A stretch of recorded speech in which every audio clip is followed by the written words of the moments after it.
Oh, you know what I love? Sports. Love sports. Sports. When it comes to Texas A&M. Where are you getting this information? Let me tell you. Welcome to TexAgs. TexAgs Live. I feel like I should be listening to the theme song from the Jeffersons. You know, we're moving on up. We will develop men, we will graduate players, and we will win championships on the field. The best way for us to win is to do it together. He is a guy that has gotten better and better and better. He's just got that dog in him. This one's special. The 12th man this past week was unbelievable. And this is a real program. It's not fake. This is a real place. And if you want to be really good at football, this is a really good place to be. You know, if I'm betting on anybody, it's the Aggies.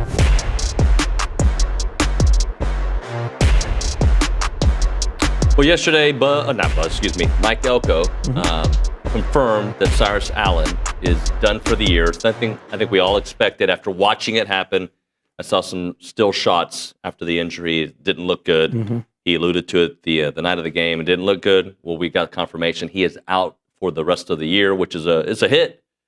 But next man up mentality, which we've said before, and the next man could be a guy that stepped up for this team on several occasions. Yeah, Moose is certainly going to be one of the guys. I think he also mentioned Bostic. Mm-hmm. Jacob Bostic is a guy that could step in. But it's amazing, in a way, that A&M is in the position they're in when you consider the amount of injuries they've had. Did a lot of good work in the portal to build depth, and it certainly is a good thing they did. People forget, like, when we talk about injuries, this isn't a recent thing. This happened in fall camp. Yeah, you lose your 1A, 1B running back in Ruben Owens, who would have probably been 1B, right? Right. You lose him. You lose Mark Naboo after game one. Right, your starting center, by the way. That's kind of a big deal, OB. It's kind of a big deal. Right? They've done very well since then. Cody's been great, right?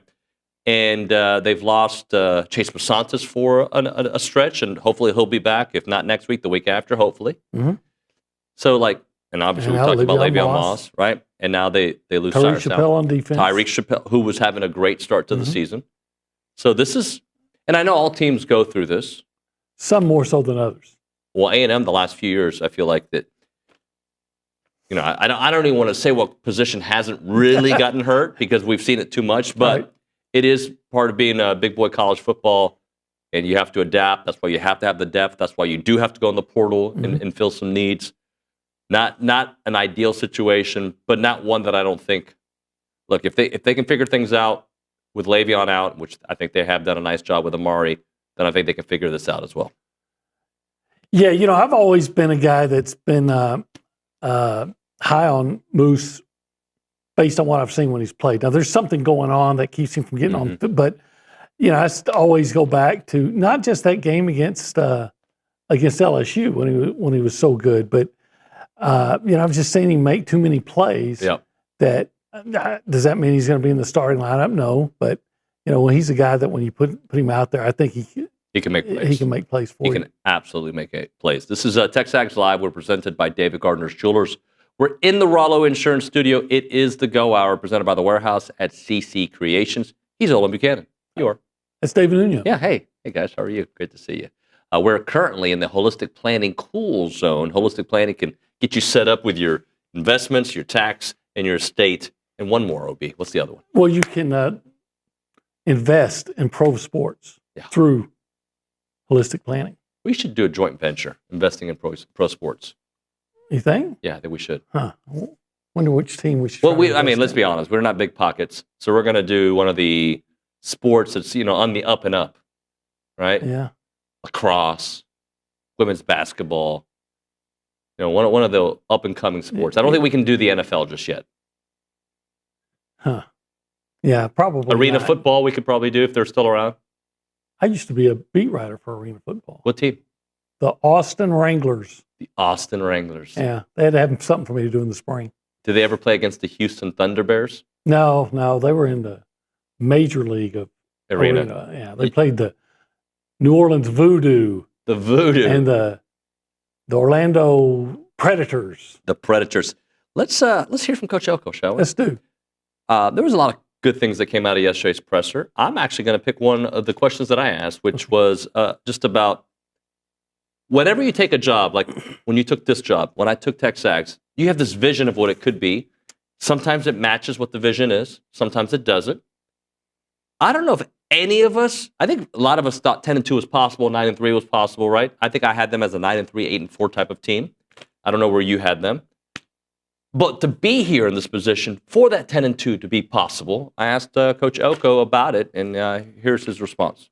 These are the goals of this program, and this is where we want to be. There's always two hats. We always talk about that, right? So from the coaching perspective, like, of course, this is where I wanted this to go. Like, you work so hard to get it there as fast as you possibly can, and every game you win is awesome, and every game that you lose is miserable, and that's just the coaching profession and how we want to go about it. From the CEO perspective, I think it's important that we don't lose sight of, like, where we've come from, what we've accomplished, the fact that this is the first time in our SEC history that we're in this position down the stretch, controlling our own destiny to Atlanta.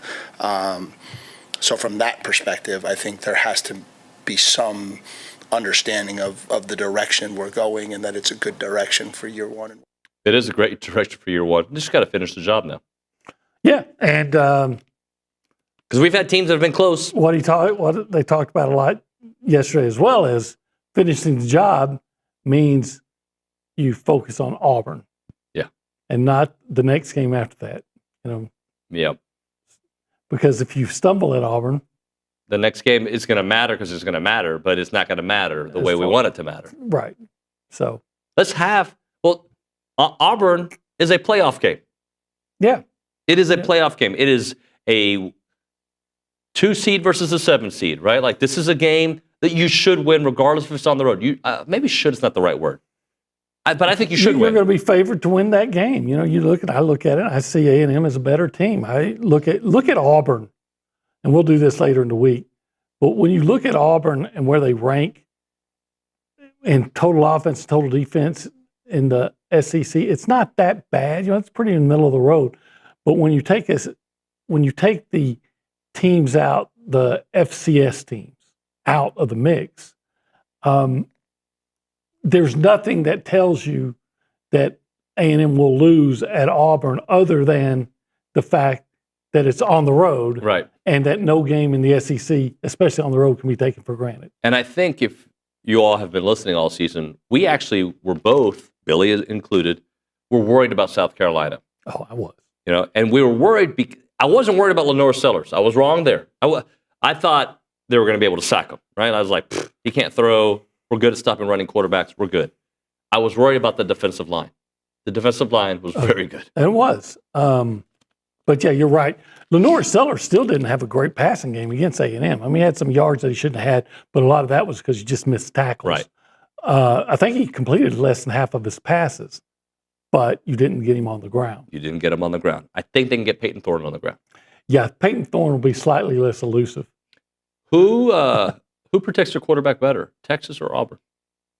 Oh, Texas. Yeah, Texas. Texas has a pretty good offensive line. They do, but I think they've had some struggles though. Yeah, but Auburn doesn't have anybody like Texas has on the left tackle. Let's talk about our performance of the week, and I take my own cues, but sometimes I listen to Coach Elko and kind of hear from him. The first one I had on there was Malik Sealer. Okay. Which one were you going to go with? Theo. All right, well, he's on the list. Yeah. Let's go with Malik Sealer, though. 5 tackles, 3 tackles for loss, 2 sacks. Holy smokes. And he was one that Coach Elko talked about. Yeah, and he should. The only thing I would say, why I would say Theo first. Well, I wasn't ranking. I was just talking. I'm just saying why Theo first comes to my mind. Yep. Is because I thought Theo's production was just earlier when the game was still in doubt. Yeah. As if it ever was. Well, let's go to Theo because he led them. Did they have 200 yards receiving by the tight ends? Is that what it was? Almost. Almost 200 yards. They had, I think, the exact number of receiving yards from the tight ends as they did for the rest of everybody else combined. Well, look at that, 111 yards. He made some nice. when he gets the ball, he looks like a big-time tight end, right? Like, sometimes you forget about him because he'll go a couple games without getting looks. He's got some moves. Yeah, he's becoming a reliable receiver. Now, here's the deal. He didn't have more than one catch in any other game. Mm-hmm. So are we going to be looking back at this as, hey, this was the game where his career turned, where he emerged? Or, hey, were you playing such an overmatched opponent that he was always getting open? We'll learn about that as the answer to that as in the rest of the season. I want to do one more. Rylan Kennedy, who he had a nice game as well. The numbers maybe not like they don't jump off the page, but he was an active player. He was certainly an active player. Yeah, and of course, Amari Daniels. Oh, Amari Daniels. How about that? Yeah. 5 carries, but the one big one. Yeah, 71-yard touchdown. Had an 11-yard run on his first carry, I believe it was. I think, again, you're going to be fine with him at running back. It's when you're going to be concerned is when he has to, take some time out. Hey, if you want to be a part of the conversation, join us, 979-693-1150. That is the Boss Firearms Hotline. You can call us up on that number, or you can text us on the Little Sluggers text line, 979-693-1150. We go around the room. We say hi to people, and we say hi to Nick Savage first. Nick, good morning. Howdy, good morning, y'all. What's up, buddy? Can I give a quick performance of the week, just real quick? You can take your time. Well, I don't have too much to say, so I'll just say Ashton Bethel-Roman got his first career touchdown. It was cool to see, and I guess you can throw in Miles O'Neal. It was cool to see them connect late in that one. I was hoping they were going to give A.J. Denoda his touchdown late in that game. It felt like they were trying to get him one on senior night, but I guess Miles O'Neal saw the open receiver, and they found the freshman. So it was a cool moment for them to connect and get their first career touchdowns at A&M. Yeah, that looked good. The connection looked very good. Yeah. I mean, get your opportunity and take advantage of it. Take advantage. And they did. All right, let's go to the Angry Elephant News and Social Center. Cooper Patterson is in the hizzy. Good morning, guys. How are y'all? Good morning, sir. I'm doing really good. Got a little Aggie basketball little note here. Last Friday, the Aggie basketball team played their first of 3 ranked non-conference opponents, number 21 Ohio State. As most of us know, the Aggies beat the Buckeyes 78-64. But the biggest news is that A&M went into this game ranked number 23, and despite getting the win, they stayed ranked at 23 in yesterday's AP poll. The Aggies have 2 more ranked non-conference opponents, with number 14, Creighton, on November 27th, and that'll be in the Players Era Festival coming up. And then they play number 6, Purdue, on December 14th. Those are some tough games. Hey, if you're a great team, you want to play great other great teams and prove your greatness. I just don't understand rankings. I don't get it. I don't, whatever. Like, are they probably the 23rd best team in the country? Okay, fine. But the non-ups and downs for both men, for football, men's basketball, I don't understand the logic sometimes. Why some teams move up while others don't. Is it because of history, perception? What is it? I don't know. I don't worry about them. I know that. November basketball rankings are as worthless as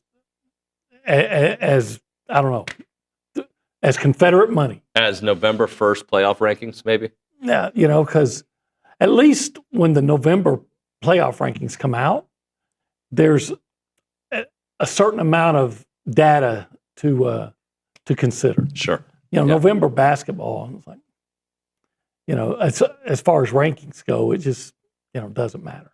And Buzz yesterday mentioned that the Central Florida loss won't necessarily hurt them later on if Central Florida continues to play well. Right. So we'll see how that develops. What else, Cooper? Yeah, we got a fun fact from Eddie in Austin. Is it fun? I really like this one. He said, we held Peyton Thorne to 44 passing yards last year at home. It's different at home. True.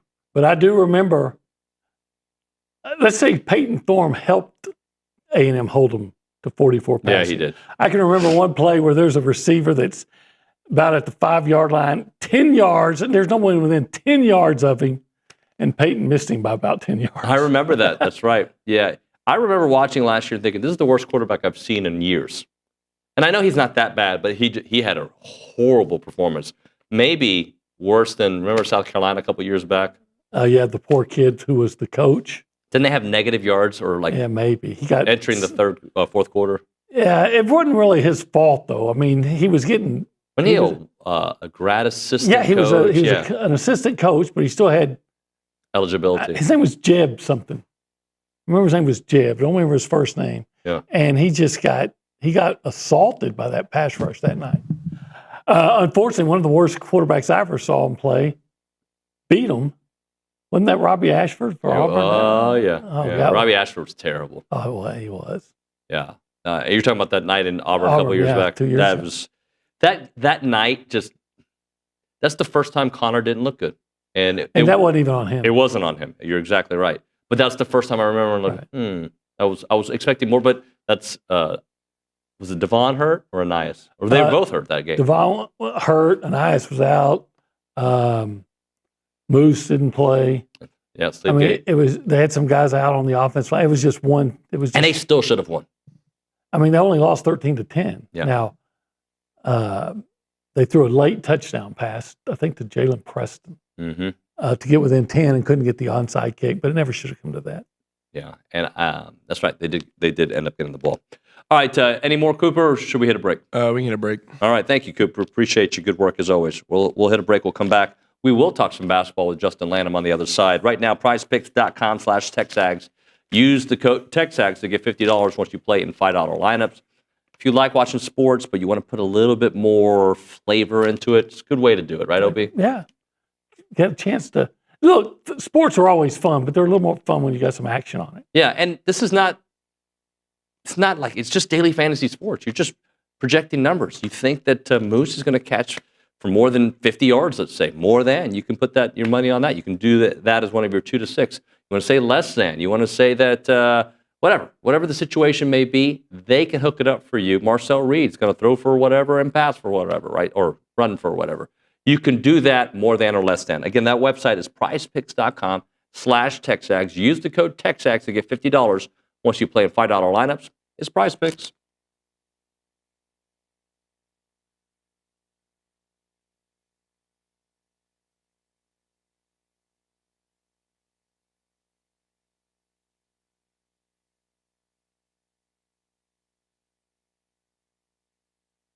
What's up, TexAgs? This commercial break is brought to you by my good friends over at Aggieland Chevrolet, the official automotive sponsor of TexAgs.com and me, Billy Lucci. Greg Gunn is the proud owner of Aggieland Chevrolet and invites you to visit the dealership to experience true Aggie hospitality. From their friendly staff to the experienced service team, Aggieland Chevrolet is TexAgs approved. Check out the dealership off of Highway 6 in Bryan or go to AggielandChevrolet.com and tell them Billy Lucci sent you by.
TexAgs Live. We're presented by David Gardner Jewelers. We're in the Rollo Insurance Studio. It is the Go Hour. You know who that's presented by? The Go Hour? Yeah. The Go Hour is CC Creation. That's right. Yeah. The warehouse at CC Creations. I like going there.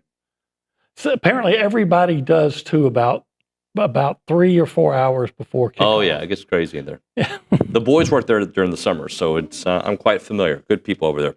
Let's talk a little Aggie basketball. You liked what you saw on Friday against Ohio State, right? Yeah, how could you not? Yeah, it was great. Let's go to our insider there on the Boss Firearms Hotline. Justin Lanham joining the show. Justin, good morning, buddy. Good morning, guys. How are y'all? Good, man. How are you? Olin just yawned, so we'll see. It's early for me. It's early for everybody, but especially. What are you talking about? You wake up like at 3 in the morning and go for like a 10-mile walk. Sometimes I wake up at 3 in the morning. I never did the 10-mile walk.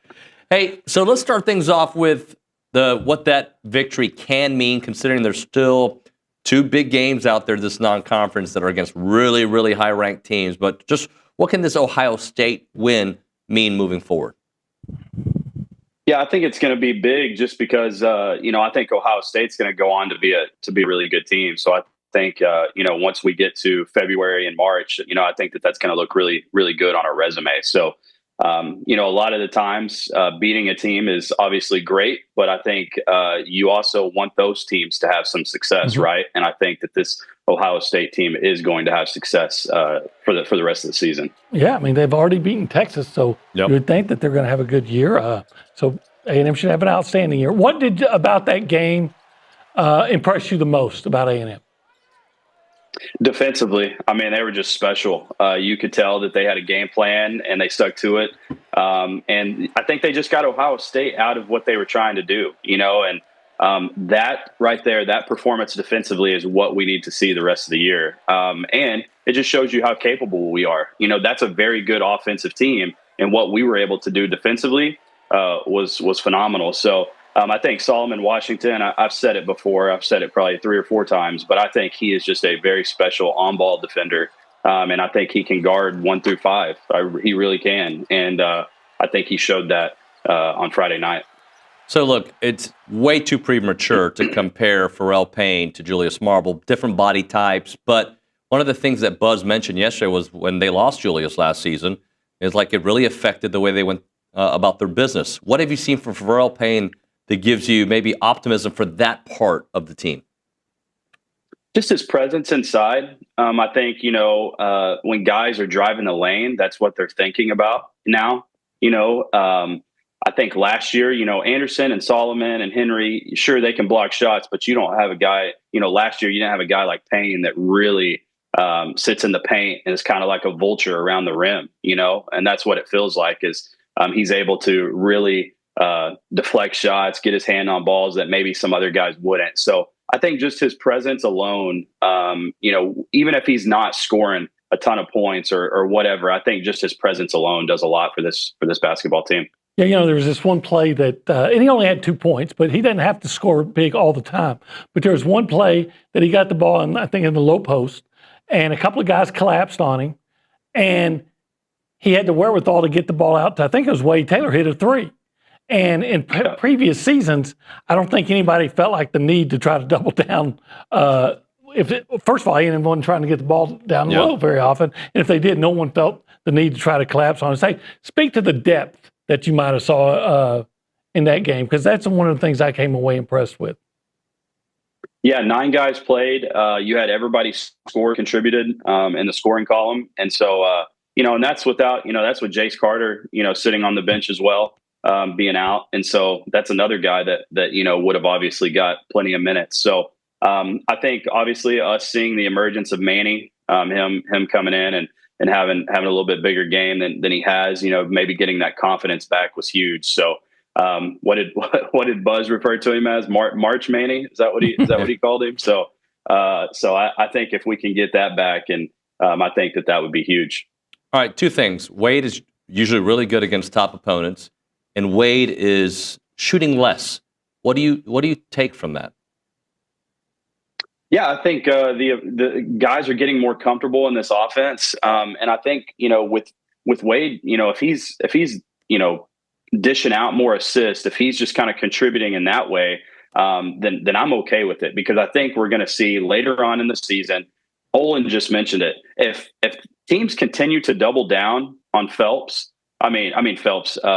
Payne. Who did you? Payne. Payne. I'm sorry. If they continue to double down on Payne, and we're able to kick it out to Wade, or we're able to kick it out to Jace or Hayden or whoever it is, you're going to start to see Wade get more shots. it's just going to happen. So I think the emergence of guys early right now is going to help Wade later in the season. Guys aren't going to just be able to say, teams aren't just going to be able to say, hey, we have to key in on Wade Taylor. They're going to see some other things that we're doing, some other trends that are happening early on in the season, and then they're going to forget about Wade Taylor. And we all know you can't forget about Wade Taylor. So I think this is a good thing early on in the season. I love to see it. I love to see other guys contributing in ways, because I think Wade's going to come on later in the season. Well, speaking of coming on later in the season, you didn't mean to, but you mentioned Phelps. I thought he didn't have a really good game, and yet he scored 14 points and had 3 assists. He didn't shoot particularly well, and that's against a big team, though, against a good team with Ohio State. So from your coach's eye, what do you project? What do you foresee from Phelps? Yeah, I think he's going to be obviously first or second leading scorer, again, depending on how Wade continues to progress and how many shots he's taken and stuff. But I think obviously that's going to be a 1-2 punch between those two, and I think he's going to progress nicely. I think Buzz has said it early too. He said that he hasn't had the practices, he hasn't had the reps, and so you're kind of still seeing him knock off some of this rust. And as he continues to do that, his 15 points are going to get up into that lower 20 range, I think. And that's kind of what you're going to see consistently from him. So not enough of a sample set, but how would you compare the start of this conference or non-conference play to the last couple of years? Because obviously there's been 2 games that really of substance so far, and they split those, and they should have won the first game, in my opinion. How do you compare them as a team since that point, or just compared to other years here in the non-conference? And this is very subjective, but I feel like they're further along right now than where they have been in the past. I think obviously they're going to get better, but I think that obviously seeing what they did against Ohio State, especially defensively, just how in tune they were defensively, I think that they're further along. And so also too, I think we're shooting the ball a little better. I'm not going to say we're a great shooting team yet or anything like that, but I do think we're shooting the ball better. And I think that that's just, again, guys getting comfortable playing with each other. And I think that that's just going to even get better as Phelps gets more minutes and gets more reps. One of the things that also impressed me, I'm sure as a coach, you'll appreciate this, is not only do you have depth, but you seem like there's a lot of guys that are very accepting of their roles. And I'm talking about Henry Coleman. I'm talking about Hayden Hefner and C.J. Wilcher, guys that understand what they're supposed to be and, accept that. And I think when you have that, that's means you have great chemistry and could have a great season. Absolutely. And I think that that's so hard in today's day and age, where guys come from, the AAU scene, or they come from their high school basketball team and they were the guy. And so to get guys to buy into what their role is, I think is huge. And so that's a testament to the coaching staff too. Justin, great stuff, brother. Thanks so much for your time. We'll talk to you soon. Thanks, guys. See ya. Justin Lanham there on the Boss Firearms Hotline. We will hit a break. Let's do this, Opie. Let's talk a little bit about 1775, shall we? We shall. Do you like 1775? I do. I like 1775. Would you say you like it or love it? Well, you know what? Every time I've been out there, I've loved it. Yeah. I've loved it like I've never loved barbecue before. Well, the thing is, when you go there, it's not just the food. It's kind of just like you're amongst friends with good food and just family. It is a good atmosphere. The last time I was there, I mentioned Irma and I went, and there was a gentleman who was a trucker from, I think he said he was from the New York area. And he heard about it, and he was out there, and he just wanted to talk to us the whole time. And every time I've been out there, I've seen somebody I know. So, it's a great atmosphere, but as good as the atmosphere is, and it's really good, I have to believe the actual food is better. Oh, the food is so fantastic. So good. Don't ask me, ask Rod Reed. Well, you can ask Rod Reed. I think we should do like a TexAgs day there. Like we just eat. Like show up right after the show, hang out, eat, and eat, and eat. We're going to bring Lucci so he can pay for it. That would be a good idea. Yeah. Or at least he can give me his card. All right, it is 1775 TXBBQ.com. That's the website, 979-492-6241. Can't wait to see you there. By the way, open Thursday through Saturday, 11 a.m. until they're sold out. Online ordering turns off at 10 a.m. 1775 TXBBQ.com.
Welcome back in. TexAgs Live, presented by David Gardner's Jewelers, Rollo Insurance Studio. It is the Go Hour, presented by The Warehouse at CC Creations. We're going back to the Boss Firearms Hotline.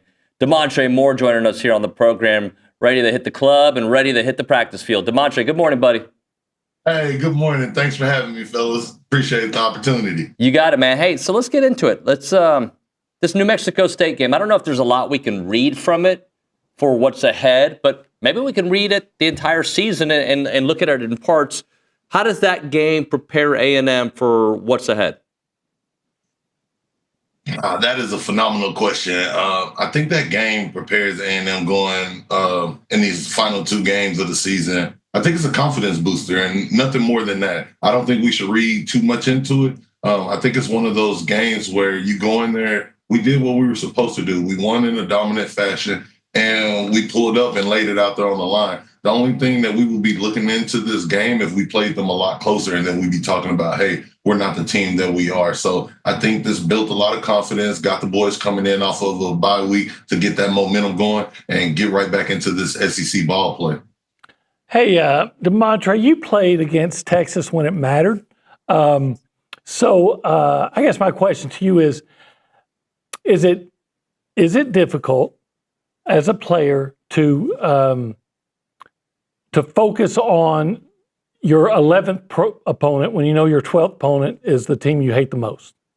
Man, that is another great question. Yes, it is very difficult, especially for those young players and the guys that have never experienced it. You got to understand, we're talking about one of the longest college rivalry in football history. And not only that, in my opinion, people might say that I'm biased, but hey, giggle, whoop, the best college football rivalry, to have all that momentum build back up to it. Oh, hey, guys, you're supposed to hate Texas. A lot of these guys have never been in that environment. And when I tell you, being a guy that's played, that's been on San Fran when we went to the Super Bowl, won a Grey Cup in Toronto, when I tell you that game right there still holds the most electricity, fan engagement that I have ever been a part of. So for those young guys, yes, they're going to be bright eyes. But for those seniors that have played in those big games, that's where you're going to have to depend on those guys. And Tony Gerard Eddy, that's a former player there, Coach Elko, a lot of those guys are going to have to bring them in there and tell them the most important rule that you say week in and week out. 1 week at a time. And so you have to think about this Auburn game, because if we don't go in here and looking at this Auburn game the right way, we'll be having another result like we did with South Carolina. And so they've already proved week in and week out that it is hard play, because no slouch to Auburn. Those guys, if you compare, they have 5 teams. It's an interesting fact that I came upon this morning. They play 5 teams the same as Texas. And if you look at them and the way that they played those teams compared to the way that Texas could play those teams, they out-schemed them and outplayed them. They just lost in the last, out of the 5, 3 of them, they lost in the last few minutes. And so with that being said, we have to beat them. And if we go in there and do what we're supposed to, offense is firing, defense is going, because I think they do have a little more star power, and we dominate those guys and build off of that, it can go into that Texas game. But it starts one play at a time, 1 week at a time, and it starts with the Tigers this weekend. Talking to Damontre Moore here on TexAgs Live on the Boss Firearms Hotline. Damontre, so how does that happen, though? You've been a player. I mean, is overlooking an opponent actually a thing, or is it maybe not the same detail to attention on practice week? Like, tell me how that happens with so much still ahead. That is easy for it to happen when you say, how do players get lost? Thinking about other opponents that typically might be ranked higher or that are tougher, because we all know we have to win every game week in and week out in the playoff implications. So you kind of start thinking about, hey, we're supposed to win this game. I remember Coach Sherman, when we played SFA, it was like, we need to hurry up and get to the Big 12 play. And Coach Sherman was like, no, do not do that. There's a reason why they call stuff trap games, and not just trap game. Anybody can be beaten any given week if you come up there and line up the right way. And if you go over there, overlook the details, have sloppy play, and think that you'll go in there and beat somebody, next thing you know, you'll be in a South Carolina game getting punched in the mouth and saying, hold on, now we're being reactive versus being proactive. So they have to stay attention to detail. And Coach Elko, being the phenomenal defensive-minded coach that he is, he's always playing chess and not checkers, and telling them, hey, it starts right now, 1 week at a time. It's funny because shout out to my old team, Toronto Argonauts. They just won the Grey Cup this past weekend. and they were not expected to be in there. They wasn't a favorite, but they came in there, and my boy Wyman Madness told the team, he said, it's 1 week at a time. We win 1 foot in front of the other, and at the end of the season, we know where we're supposed to be. And that's the same mindset that we have to have right now going into that. So do not overlook nobody, because I'm telling you, David and Goliath, I bet you David didn't think, I bet you Goliath didn't think David was going to knock him out. And he came in there with a plan and did what he was supposed to do. Damontre, can you ever remember being on a team at A&M where you felt like maybe it wasn't until after the game that that y'all weren't as focused as you were supposed to be, that you might have been looking ahead? Yes, sir. All the time. There's been many a times of where we come off the field and what they said, we left some meat on the bones. I'm a country boy. You see my cowboy hat and stuff like that. But my granddad used to always say, never leave no meat on the bones. And when I was a kid, I used to love eating chicken tenders and not like eating chicken off the bone. So chicken tenders, I eat everything up, because guess what? That was easy. But when I came over there to that chicken bone, I had to get the work in there. I had to go get that thing off the gristle. And with me, my first time eating chicken, I would not get it all off, but I did my job. And that's kind of the same mindset when you come on this football field. You have to do your job. Right now, y'all have to be a pack of hungry dogs and sit there and say, I need everything, bone marrow, gristle, all that off of it. And if you can get that done, I'm telling you, it's going to be nice. And there's been plenty of, because you don't want to have that feeling that I used to have back in the day. We'll go out there and we'll win. But Coach Sherman used to always say, it's never as good as you think, and it's never as bad as you think. Let's get in there, watch the film. You got 24 hours to watch this, and then you say, man, I had a 2-sack game. If I would have just paid attention to my details or gave a little bit effort, I could have had a 3-sack game or this and that. And that feeling, especially being where I'm at now in the later end of my career, I'm not officially retired, but I'm on that end, 12 years going in. You start to reminisce about all those plays at A&M back in your college days, like of how you could just done something a little bit better to impact your career. And so right now, when you're in the thick of it and you're a deer in headlight, it's easy not to think about that. But later on, you're going to think about that. And that's where I'm at now. So I charge these boys this weekend to not leave any meat on that bone and live every play like it's your last play, because 1, you got playoffs on the line. 2, if you want to go to the next level, you got to leave it all out there. But it starts, like I said, you can't think about none of that stuff further down the line. It starts with 1 foot at a time. Damontre, I can't allow you to make that comment without a follow-up about you're not officially retired. So are you saying there's still a chance that you might play again? Man, hey, if was a fifth, it's always a chance that I could still play. Like I said, I'm a trained assassin, and right now I stay ready so I don't have to get ready. And when that call comes, hey, I might go ahead and pull that trigger, but I got 2 young babies, my daughter's baby bear. My daughter Ladybug and my son Baby Bear, that I got to ask permission first. So it's still in the air, but we're having those conversations. But what they said, 12 years, the game has been very, very good to me. So with that being said, I am happy. I have no regrets, but I also know as a true competitor, you can always get better. I'll leave you with this one quote. Lil Wayne said it best.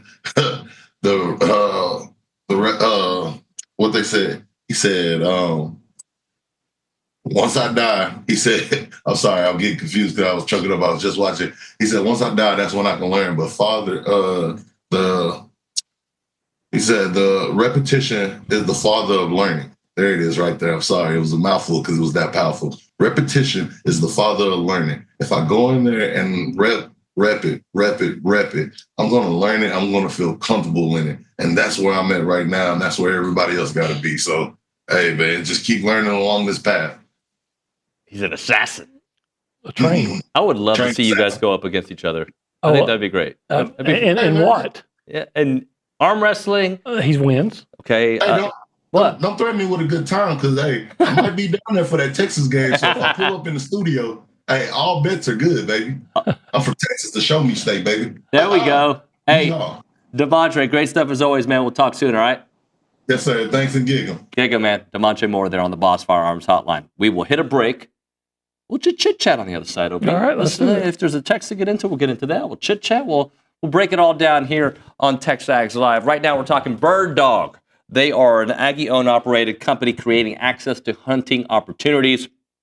If you love to go hunting, reach out to Bird Dog. If you've thought about hunting, but you're like, man, I don't know what I'm doing. I don't want to get myself hurt.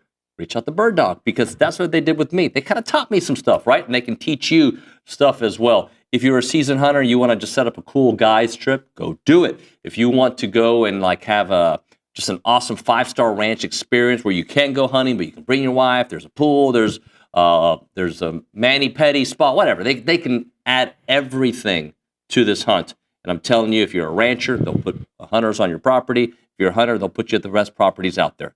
It is Bird Dog. Check out the website, birddogit.com. That is birddogit.com. Check it out.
All right, we're back here on TexAgs Live. We're presented by David Gardner's Jewelers Rollo Insurance Studio. If your business or organization is looking for an opportunity to engage with Aggies, you need to check out the Association of Former Students. They bring Aggies of all ages together during awesome events held throughout the year. We're talking about Aggie Ring Day, all Aggie Hullabaloo gathering. They all welcome tens of thousands of guests, and there are many sponsorship and vendor opportunities available to get your brand in front of those attendees.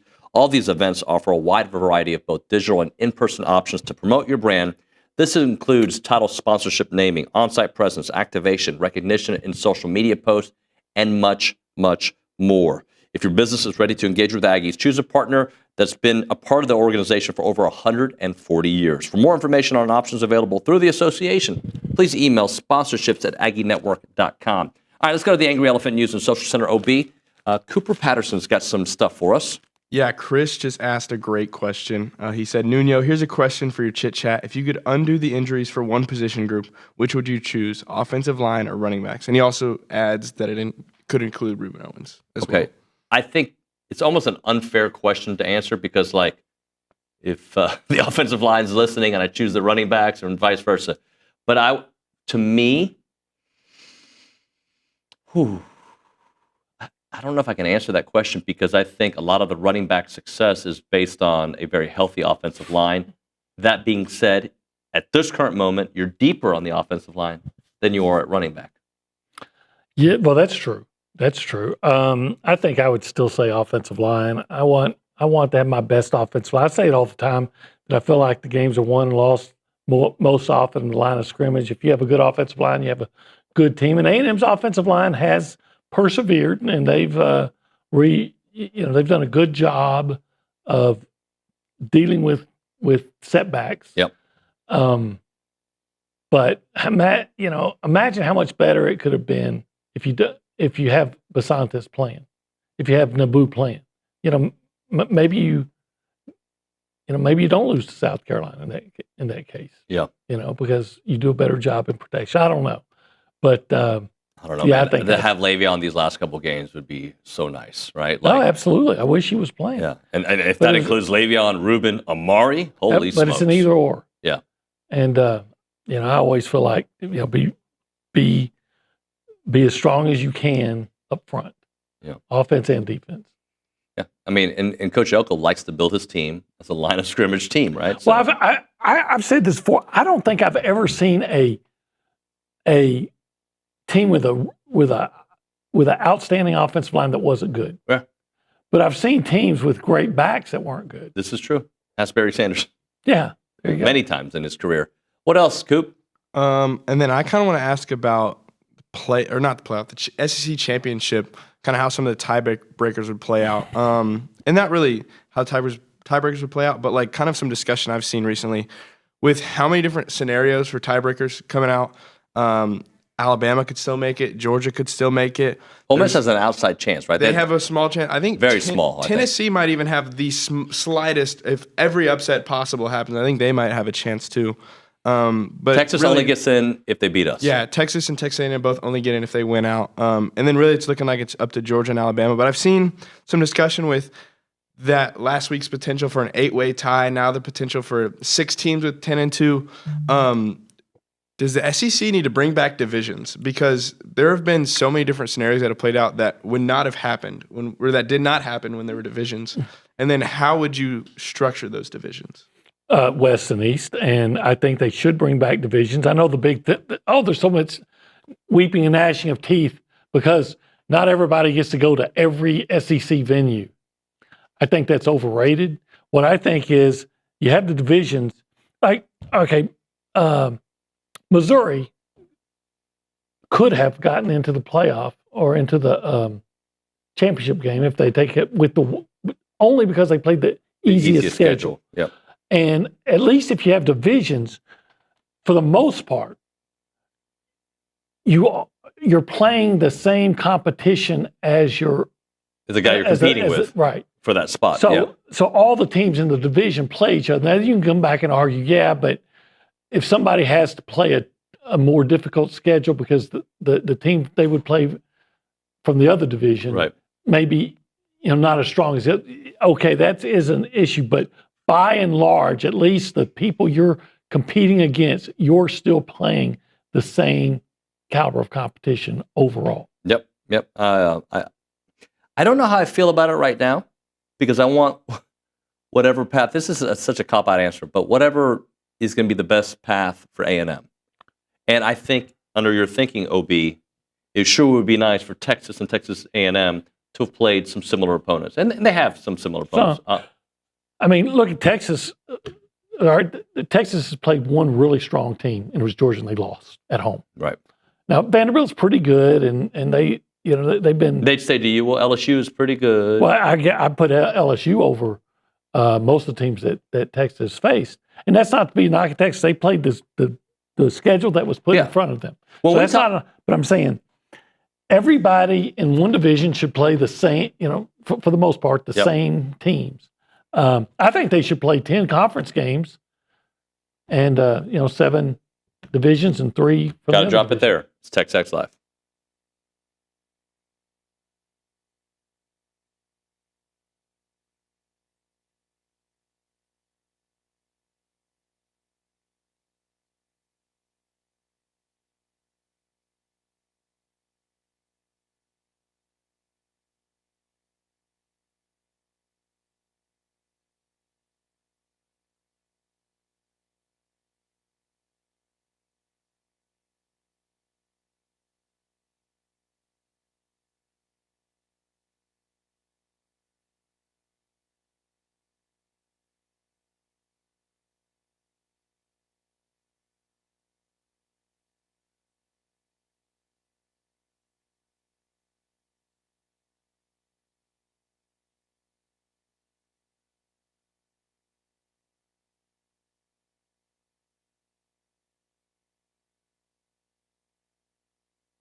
And we're back on TexAgs Live. We're presented by David Gardner's Jewelers in the Rollo Insurance Studio. Jamie Morrison is with us to talk about a volleyball victory recently and a great signing class. How you doing, bud? Doing great. Yeah, happy to be in. So let's talk about it, the victory over Oklahoma, especially considering how the week prior went. Just kind of take us through it. Yeah, I think the week prior and the losses were probably some of the more frustrating I've had, just because I thought we were playing good volleyball for pieces of it, and some of it was teams careering against us. Mm-hmm. There was just stuff going on where I felt we ran into a buzzsaw. There were some teams that were really, really good, and I was disappointed because our girls weren't getting the satisfaction of a W after playing good volleyball. And it was nice to go out against Oklahoma and put together 3 really clean sets of volleyball and have a definitive statement win, in my opinion, against a good volleyball team heading into the tournament. It's got to be hard, too, because when you do everything right, or you feel like you're doing most of it right, you want to get rewarded for that. And then what does that do to a team's psyche? Like, we did everything we're supposed to do. I think the thing, and again, I've come in here and talked about how proud I am of this team over and over and again. Like, I think the thing I'm most happy about is the way we were responding to losses. And it wasn't, I don't know, panic. It was, hey, very dialed in of what do we need to focus on for these next few days? What do we need to get better at? Coming in with the right mindset, with a positive attitude, and grinding to the point where we got the W. And again, we need to keep doing that. It's not like all of a sudden things are ticked over to, hey, we're going to win the next 3. It's can we do that today at practice and the next few days of practice heading into this weekend? What does a win do for a team's morale overall? Like when you know you're good, but you hit a dip in the road, right? But then you get back on track. Like it's like, oh, here we go. Yeah, I think there's wins and then there's a type of win. And the way that we won, and again, it was definitive. I think the third set was 25-13 or something like that. I think when you go out and you play like that, we're doing the right things in practice that click into buy-in. And I think there's a little bit of that, and there's a little bit of, hey, we're not broken. Like when you go through a losing streak, sports is one of the hardest things on the planet for everybody that is out there. Like there's no other profession in the world, whether it be athlete or coach, where the definitive, I don't know, I'm successful, I'm not, is black and white. It's like WL. Maybe the military, obviously, you have a more definitive thing that happens there with life or death. And surgery maybe for doctors, but like sports is one of the only places, and you go into the business world and you can kind of get close to a KPI and get in there and be okay, and it's a win. But this is, hey, you're successful, you're not, and that's really, really hard sometimes. So I think for our athletes, it was just that tick over of like, hey, we're not broken. Like we're doing the right things. We're here. We're a good volleyball team. We're here to stay. We can make a run in this tournament. And I think that was just this tick over of we had a little bit more confidence after that win. I'm one who doesn't believe, because something you'll hear for football or other sports, this loss came at a good time. You know, you can. I don't believe that. I do believe it can be possible maybe a month later looking back, but I don't think in the moment it's a good thing, right? Like, I don't think any coach, any player ever is like, oh, this is a great loss. Right. Like, we're happy that this thing happened. There are times where it kicks your team into gear. There's times when it kicks your team into gear, but I don't think anybody ever wants that L in the loss column after things go on. Yeah. I'm wondering what the audience heard there. It was an earthquake in studio. It's all right. It's Cooper the earthquake. Anyway, so you feel good about, I know you felt good all season long about the trajectory, right? Yep. But feel good where you are now, considering what's in the past and what's still ahead. Yep. Yeah, no, we're in a great spot. RPI, I think 25 or 24 right now. I wish that was a little bit higher, and there's still an outside shot of maybe sweeping these 3 and getting to host a game here in Reed, which would be huge, I think, for our audience, for the 12th man, for our support. But we're in a good spot to make the tournament, to have a decent season in the tournament, to make a run in the tournament. So I'm excited about that in terms of the short term and where this team is this year. So this weekend, it looks like it's Georgia and LSU. Talk to us about those matchups and what's at stake. Yeah, Georgia's the best, I think, 4 conference win team in the conference. And I've been saying it all year. Just our conference is insane from top to bottom of like you don't get a day off. And it's stupid how good it is, It's insane. And like, again, I don't know, I've said this on the air, I don't know if our top end of the SEC is what it has been in the past, but even that, they might go out and surprise just because everybody in this conference has been battle tested every single night. So you don't get a night off. Georgia was a preseason top 25 in the country. I don't know, in the conference, ranked 3rd, I think, in the preseason polls, and had a disappointing season. And I think the thing I've been impressed by is they are playing hard, despite having 4 wins. And they're playing good volleyball. They took the first set off Kentucky this last weekend, and they're a good, well-rounded volleyball team. Tom Black, their head coach, is a good friend of mine. I have a lot of respect there. And then LSU on Sunday. We lost to them in a tight 5-setter at LSU, and we get a chance for redemption there and coming back at them on Sunday. And then, it's going to be senior day, too. It is, yeah. We got 2 seniors, Molly Brown and Ellie Stinson. And talk about them. Huge pieces of this team. And I think different reasons. One of them was here when I got here. The other one transferred in. But Molly's been the backbone of this team. Both of them are captains. They add leadership to our group. They add stability. They come in. They grind every single day. And then you got one that was here that is a piece of kind of changing this culture over the 2 years, and one in Ellie Stinson that transferred in. And I think has changed this culture and is going to leave a lasting impact on this program from a cultural standpoint. And then I've said it the entire year and bragging about our littles, just the ability to hold down serve receive, the ability to hold down defense, to come in and be a server, to be clutch in big moments. They've both had their moments throughout this year and the 2 years that Molly's been here, and I couldn't be prouder and happy to celebrate them on Sunday. Is it weird? You're almost, you got a lot left, but you're almost done with your second season, or you're almost done with the SEC play of your second season. That just is gone by like that. Oh, it has gone by like this. And it's crazy. And go back to senior night, I maybe I've said it on the air here, but it's one of the things I've looked forward to the most is seeing where these players end up beyond this. Yeah.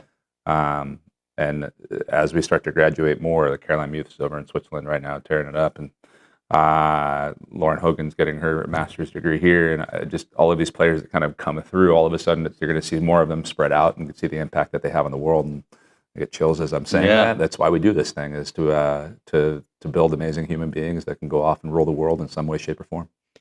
Build amazing human beings, and you want to recruit good humans, right? Yep. That's part of what you like. No. Yeah, you know you want the play to be exceptional, but they got to fit with what you're trying to do and what the culture that you have in that locker. Yep. And I don't know. I think good athletes that are good human beings build championship teams. And also, just as selfishly, like I'm going to push everything with all of my might to win a national championship here. It's really hard.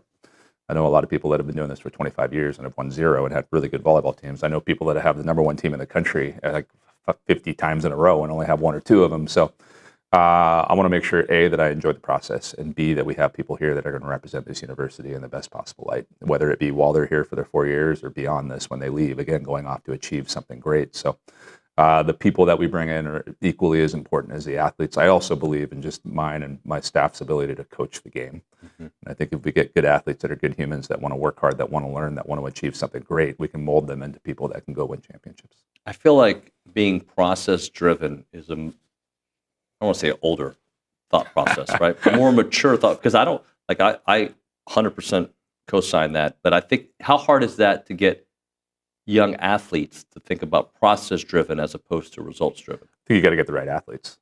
Mm-hmm. Goes back to that. Yeah, you got to get asked the right questions in the recruiting process. And I think the hardest thing for us coaches right now, at least in our sport, we're actually just talking before I came in here in the studio outside about this, is each recruiting process for all of these sports is different. It might be an interesting thing to get each coach in and talk about the recruiting process, but ours is starting to happen faster and faster and faster. June 15th happens, and I think by June 16th, 100 athletes had said yes to signing somewhere and verbal agreement to, hey, I'm going to go to this university. And I like to get on the phone for probably 2 hours with an athlete over maybe 3 or 4 days to really get to know them, to make sure that they're the right fit for a university, and to make sure that I'm the right fit for them. Sure. Like, I don't want them to show up here and be like, hey, this guy is not what I signed up for, and then transfer out after 1 year. I want them to know it's a great fit and to get those questions across. But yeah, I think it's asking those questions of, do you want to work hard? Do you want to be pushed? Do you want to learn? What do you want to do beyond this?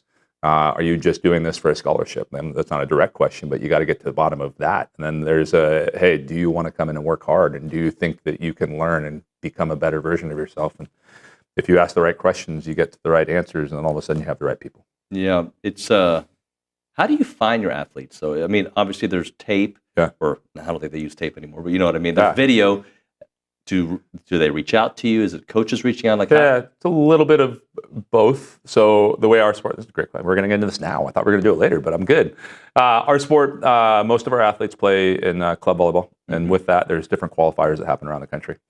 So myself, my staff, we spread out. Lindsay Walton is in charge of this. She basically directs us. I called her the CEO of recruiting. So she's my boss when it comes to this, and sends us out to different places around the country. And the first thing is talent ID. You got to go, again, find out that this person is good enough to come to this university and play at this level. And then the second piece is you call around to the people around them. So their club coach, their high school coaches, you get to know kind of the pieces around it, make sure, again, that human being piece is legit.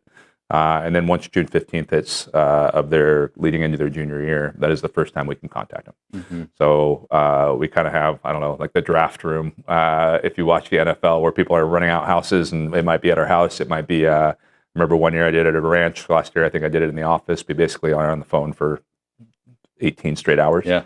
Just having 30-minute to hour-long conversations with these athletes and getting to know them as much as we can. And then offers go out, they get accepted, and we end up with some verbal agreements that usually stay intact. Like, I think it's the one nice thing about our sports is our coaches respect a verbal agreement. That is, and I'm asking that because signing day was not that long ago, and I did want to ask you how your role with the U.S. National Team Development Program kind of not only helps, but just sets a tone for your recruiting. I think it helps. I think I get to know the athletes a little bit more, and I get to coach them, and again, get to know that learning mindset piece, that growth mindset piece. But But I don't think that's 100% the reason. I think my staff has a big part to do with that. I think when you talk to athletes, whether it be transfers or incoming freshmen, they talk about the staff a lot, that we care about each other, we love each other. And that comes across when they're around, when they're, I don't know, at the dinner table, when we're on the phone, and the same message is resonating through all of us. So I think it's a mixture of all of it. Yep. And talk about the class. Yeah, whatever you're allowed to say. Oh, I'm allowed to say everything now. It's nice. Now it's official. Yeah, and here I was like, oh yeah, there's this human being that plays volleyball. Yeah, I'll start smallest in stature, but has a big presence on the court. Addie Applegate is a libero out of Yorktown, Indiana, plays for Muncie. And I think the thing that stood out to her the most when I was watching video was just, and especially that position, I like to watch video. Like, we call them bros for short, but our liberos, I want to rock. I want someone that's consistent. And just, I was going through watching high school video after high school video and watching every contact, and it was just, hey, this thing's on the money, this thing's on the money, this thing's on the money. And she's just steady. I think with the way that she contacts the volleyball, with her personality, she's got a fire to her, but it's a steadiness on the court where you always know what you're going to get. And then just off the court, you get to know her, one of the kindest human beings you can meet. And just, I don't know, loyal friend, loyal teammate.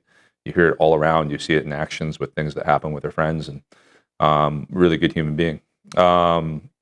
And then Megan Fitch, outside hitter, coming to us from Alamo down in San Antonio. Yep. And I just think the thing that, I don't know, stood out the most, and we value just being an all-around volleyball player, and she is that. She can play 6 rotations as a freshman. She's got an arm. She's 6'2". She adds kind of this physicality to the ball control piece that we look for, too, that is pretty rare to find in an athlete. And then I was just here over the weekend, and I was commenting, like, I don't think you can leave. You guys should have her on the air, and you will attest to this. I don't think you could leave not being in a good mood when you're around her. And just a happy human being that spreads that to everybody around. Taryn Morris is actually the only athlete I think that was not ranked. I didn't look at the final rankings of where they were in the top 250 or something like that, but I don't know why. Big arm, and she started off a little bit of as a sleeper as we started recruiting her, but this last year really kind of came out, and she's an opposite that can play 6 rotations. That's pretty rare. The little bit that I have worked with her, whether it be a camp or something like that, just easily coachable. And it was just like, hey, let's try this shot. Okay, I can hit sharp angle. Okay, let's try this shot. Oh, I can tool a line now. And I think the sky's the limit.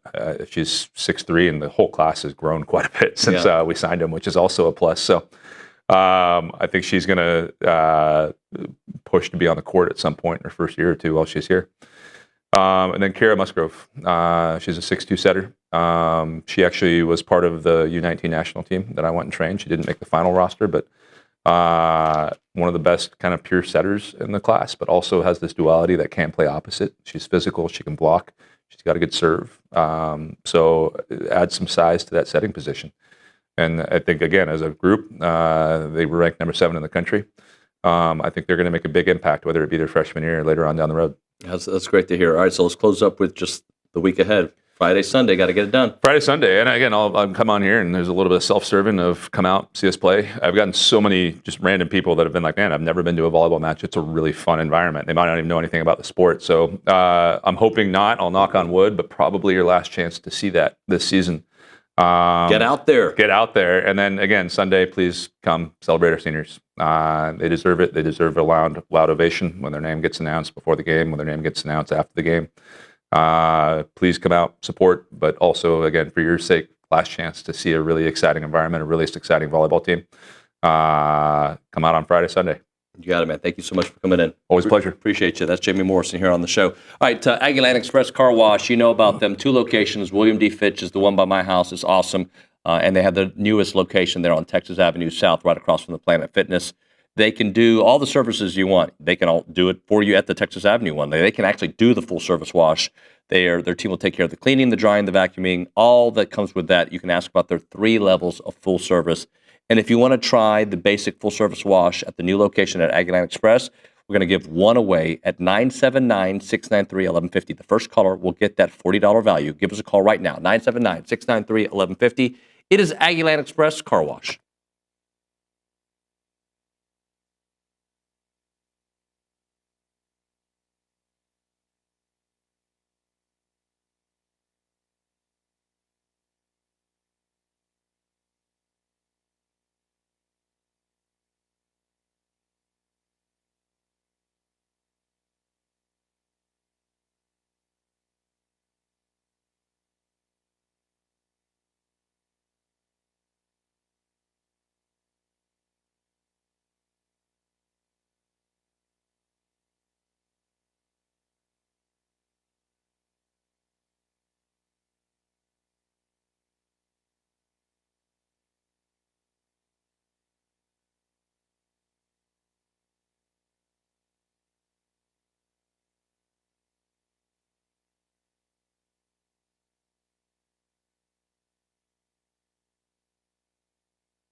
Hey, everybody.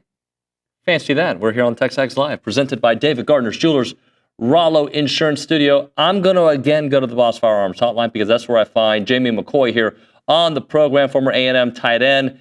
Jamie, good morning, buddy. Good morning, David. How you doing today, man? Pleasure to be on. I'm happy to have you on. So, look, I get a lot of things wrong, a lot, okay? We're not going to go there. We're going to talk about what I get right. And a week ago, I said to you, and you agreed with me, I was like, hey, with Le'Veon's injury, I see this as a real opportunity for the tight ends. And I think Coach Elko probably had never thought of that on his own. I think he listened to I'm kidding. I'm certainly kidding. Coach Elko, if you're listening or your mom and dad are listening, I'm kidding. But they certainly did that with Theo and with Trey Watson. What'd you think about that tight end explosion? Man, I thought it was wonderful. I actually had that written down to even come in and speak on. It was good to see. We've been asking for the receivers to make a step up or do something in the game just to progress us down the field, make it easier on the quarterbacks, and the tight end stepped in right when a hero was needed, so to speak. But no, Theo, I mean, I've said it all year. Anytime our tight ends are given the opportunity and the ball is thrown their way, I've seldom seen drops. I think they make the most of their opportunities, and this Saturday, granted, it wasn't against the best talent to go against, but you can only do what you can do with the opportunities that are given. So Theo and Trey, they both, I think they did an amazing job, and I think they're going to be an asset for us moving forward, especially with not having so much of them on tape and bringing a different dynamic for teams to prepare for. Well, what is it about Theo? Because, I mean, he's got the size. He's now making the plays. I don't pay attention too much to his blocking. I don't know if you do, Jamie, but just what is it about him that makes him such a special player? For me, it is the size. I mean, if I was built the way he's built, shoot, I could have played another 5 years at that next level. He has all the intangibles that you look for, and he definitely has a mean streak when it comes to the blocking. If you go back to LSU, when Marcel came in and scored that first touchdown, Theo is back there putting somebody on their back in the end zone. And I've seen it not only in that game, but I can recall Florida. I can recall Mississippi State. He has a knack for putting his face in the fan, so to speak, and putting the guy on his back. And you love to see it. And I know from an opposing defensive standpoint, when you see him on the field, you're thinking block. You're thinking that we're getting ready to run the ball, and that's a good asset for us in the fact that to get them thinking one thing and you do the opposite. So the fact that he can become a threat downfield, I doubt you would want to put a linebacker on him. You may have to steal somebody, whether it be I doubt you put a nickel on him in that sense, but you may have to use the safety up and put them on him. So again, he's going to be a big asset for us moving forward, and I hope he continues to progress it and have another game like he did. Well, and look, every time I watch Trey Watson make a play, it's different the way I see those two, but I get the same kind of reaction. Like, Trey Watson makes plays, man. He makes athletic plays. He makes plays. Yeah, Trey Watson, again, back to that size. These guys are your prototypical tight end. They're big. They have the frame. They have the ability for a quarterback. I mean, a tight end can be your best friend. You go back to the Jason Witten, Travis Kelce, Mark Andrews. These are the type of weapons that they not only can they go out and run a route and get open and make a catch, but they can also stay in and chip, make it look like a run and get out and do damage, especially in the red zone where I could see them being super effective for us moving forward in these next two SEC games. But no, Trey and Theo, I can't say enough good things about them. Not only can they catch the ball and be weapons for us down the field, but they are absolute weapons for us in that blocking, which I think that we're going to have to I think we're going to have to use our run. I think these guys are going to be an asset for us, helping the linemen, especially with us losing Le'Veon, getting Amari some more open looks, especially in the run game. Jamie, there were some, and I'm not going to give too much credence to this, that were underwhelmed with a 38-3 victory. And there's some that, like, you know, I don't know. What can you read from that kind of game against a team you're supposed to do that against, where the first quarter was pure domination, and then they kind of took their foot off the pedal. But again, the game was not only never in doubt, it was a destruction throughout. Yeah, for me, there's not too much to read. Anybody that's looking too deep into that game, you're fooling yourself. The object of that game was to get out of there injury free. You hated losing Cyrus Allen, which again, you don't want to be in these positions where you're trying to impose your will and make a team that you're supposed to beat. You're just trying to do it for style points, which style points count for nothing. And we'll see what the rankings tonight. Where they seem to put us, I think we're going to be somewhere where we've been, 14, 13-ish. Yep. But there wasn't much to gain. Again, it was getting out of that game injury-free. And then for me, it was not putting your good stuff on tape. I got a feeling that Klein as well as Bates are saving some things, not only for Auburn, but mainly for Texas at the end. You don't want to put the cart before the horse. I know that Auburn's a very worthy opponent, and we're going into a hostile environment. But you just wanted to get out of there with a win. We got the seniors sent off the right way, and it was a good night. Like you said, we had the game. It could have been out of hand, and then you go back and you think of the two turnovers where there was the pick that Connor threw and the pick that Marcel threw. Don't throw those, and there's another 6 points easily on the board with Bond kicking field goals and potentially another 14. So I know people wanted to see the typical Alabama versus Mercer 70-3, but it's not needed right now. We just need to be healthy and get through these next two games, and the world is in front of us. Mari Daniels gotta start, or not start there. We got to go there because his impact, like even the South Carolina game, it doesn't take a lot for him. That game against South Carolina, the numbers rushing weren't fantastic, but he broke off that big run. He did the exact same thing against New Mexico State. He's the kind of home run hitter that this offense desperately needs right now. Oh, yeah, absolutely. And quick caveat with the EJ and Donata. I like Donata's game. He seemed to be running the ball tough. But Amari has shown that he's very capable and worthy of everything that's sitting in front of him right now. I'm hopeful that we can possibly get a Ruben Owens back in the fold, but I have the utmost confidence in Amari Daniels to go out there and not only is he a great runner, but he's also a great blocker as well, and he can catch the ball. So he does everything that you need for the offense to do. I think what we're going to be looking forward to is Marcel doing a little bit more. Not that he doesn't run every game, but I think he needs to have at least 8 to 10 carries a game. I love that he stays out of harm's way when it comes to his running style. But get those other guys 4 to 5 touches apiece. And I think Amari is very capable of leading us down this home stretch. Talking to Jamie McCoy here on TexAgs Live. All right, Auburn. This is a game that, it's hard to read because road game, SEC night. Again, A&M playing at night, which is a great thing, by the way. Well, not great because the fans will be there, but and they'll be rowdy. But it's great to have that national showcase for a team that I think doesn't really move the needle when it comes to these rankings. It's going to be a hard game for obvious reasons. The record isn't there for Auburn, but the talent is there, and they play everybody tight. What are some things that you're watching for in this game against Auburn? What I'm watching for in this game is I think we're a better team than they are, and I think this game is going to count on coaching, not getting out coached, and then just going out there and doing your job.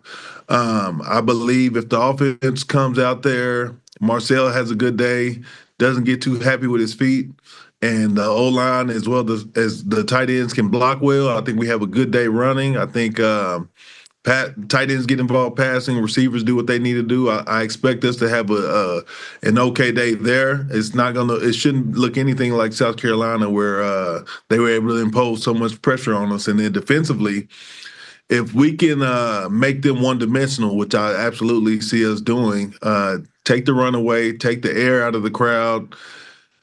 Mainly, I'm looking for us to start faster than we have started. I know a lot of these games we happen to score in that opening drive. I'm hoping we can capitalize on drive 2, 3, and 4, whether it's field goals or touchdowns, preferably touchdowns. But I'm hoping that we can take the air out of the stadium. have this thing in the bag by halftime and kind of cruise our way to a victory and get ready for what seems to be a big showdown next week. That is Jamie McCoy here on TexAgs Live. Jamie, appreciate your time as always, brother. We'll talk to you in a week. Yes, sir. Sounds good. Later, man. Have a good one. Gig 'em. Gig 'em. Jamie McCoy on TexAgs Live. We'll hit a break.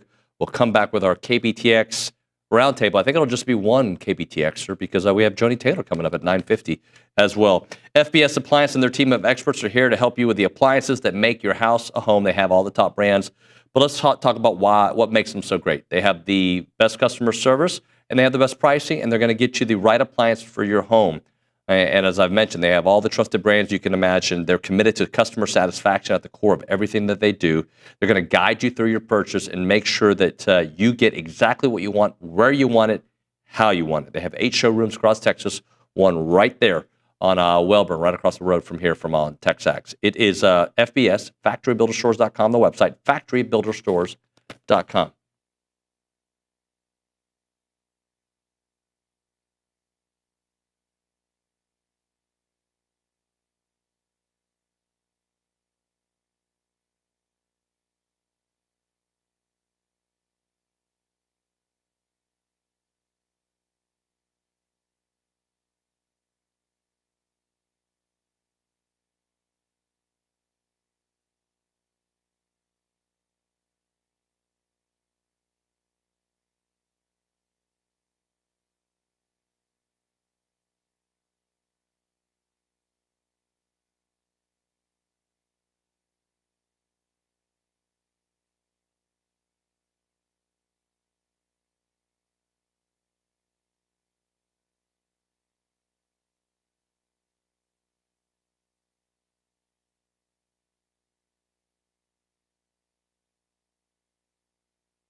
I wish that was on camera. We're a hot mess.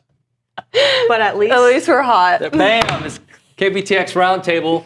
Hello, friends. How are you? Good morning. Morning, Nicole. Stressed. Nicole just ran in here. Fresh off all the red lights on George Bush. Wait. You were talking totally normal. There was no hard breathing, and then the camera comes on. Oh my God, I'm so stressed out. I mean, I ran through the door. She did, but she made it. She made it. That's she all did. that matters. You, my friend. Oh. I saw you get a video of the young man who got the interception and punting into the crowd. That was the best thing of the whole game. I think it was great. I think, and then I didn't really show like afterwards him going, but his coaching staff was. Did Tony Sanchez grab him by the face mask? And they were right there ready for him. So I think I can read lips pretty well, and I think he said, "Why would you ever think to do that?" I thought it was funny. Tyler, I get it, frustration. Yeah. Tyler had it better because Tyler was like right in the end zone, and I usually shoot sideline, but I had to get it on quickly. Yeah. So Tyler was busy shooting the press conference, and I was like, he shot it, and he sent back the highlights to me. He's like, "You might want to say something about that when you read the highlights." I'm like, "Okay." Yeah. I'm like, pulled in the interception and then kicked it. I should have followed the ball. And I wonder where the ball went. Who got that? Who caught the ball? Yeah, that's a good question. What do you think, Morgan, of the whole thing? Like just the getting back on the winning track. Yeah, I mean, I thought it was good for them to see the offense without Le'Veon Moss. I would have liked to see a complete 4 quarters put together against a New Mexico State team. I didn't think the second quarter was pretty, but they got back on track in the second half, and then they didn't really need to do too much after that. They got ahead by enough. I think I would have liked to see the second quarter look a little better, but the first quarter was near perfect, in my opinion. Nicole? Yeah, I think after the first quarter, you're starting to wonder, like, okay, is this going to be like a 40-0 game, 50-0 game? But then I think they called the dogs off in the second half and are letting other people get experience. And it was awesome to see the all walk-on team. I love the 12-man kickoff. I shouldn't admit this. I unfortunately was not in a great spot to shoot that. Oh. So I was on the field. I was sidelined, so it was kind of hard to shoot all kickoff. But not important. Miles O'Neill. So yeah, being able to see a lot of people get experience and reps that are needed, because if you would have come out of the gate, say after the bye, and go straight on the road to Auburn or start with an SEC, a big rowdy environment, I think it would have been a little more challenging. So it was nice to see the tight ends get involved, Amari Daniels get the reps that he needs, and we'll see how it carries over. Yeah, let's talk about those tight ends, because Theo and Trey, I talked about it with Jamie McCoy a few minutes ago, but look, I know it was against New Mexico State, right? I get that part of it. But now Auburn does have to think about that. And I don't know if coaches think the way we do as analysts or fans is like, oh, now you got to worry about Trey Watson. But they put something on film to make you like, hey, if this guy gets open, he can do this to you. Yeah, I agree. And sometimes it's a lot what the defense leaves available as well. But it was nice to see the wideouts. Noah Thomas had the first touch on the game, and the tight ends get involved. Trey Watson looked great, but Theo, I mean, what was it? 111 yards on 5 receptions. That's crazy. No touchdowns. I know they wanted to get him a touchdown, but just having that available, especially with your run game, not diminished, because Amari Daniels looks like he can handle it without Le'Veon Moss, but having those tight ends there for you and available is good. Nicole?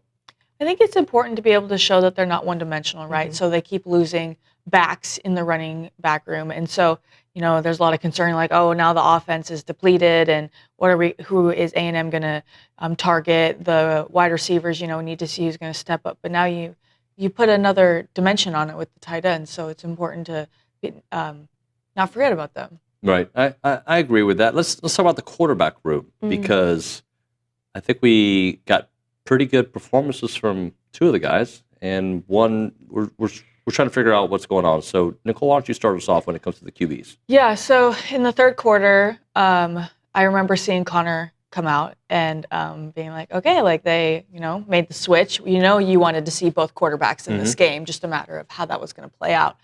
And it just, what was it? He was sacked twice or 3 tackle. 2 sacks and then an interception. Yeah, so, but then they were already up by so much, and then they go to the mile. So it's just like Miles O'Neill.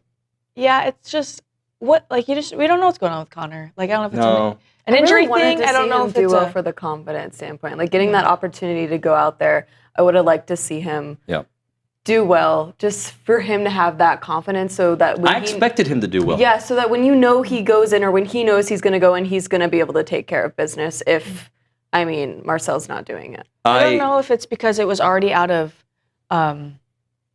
reach.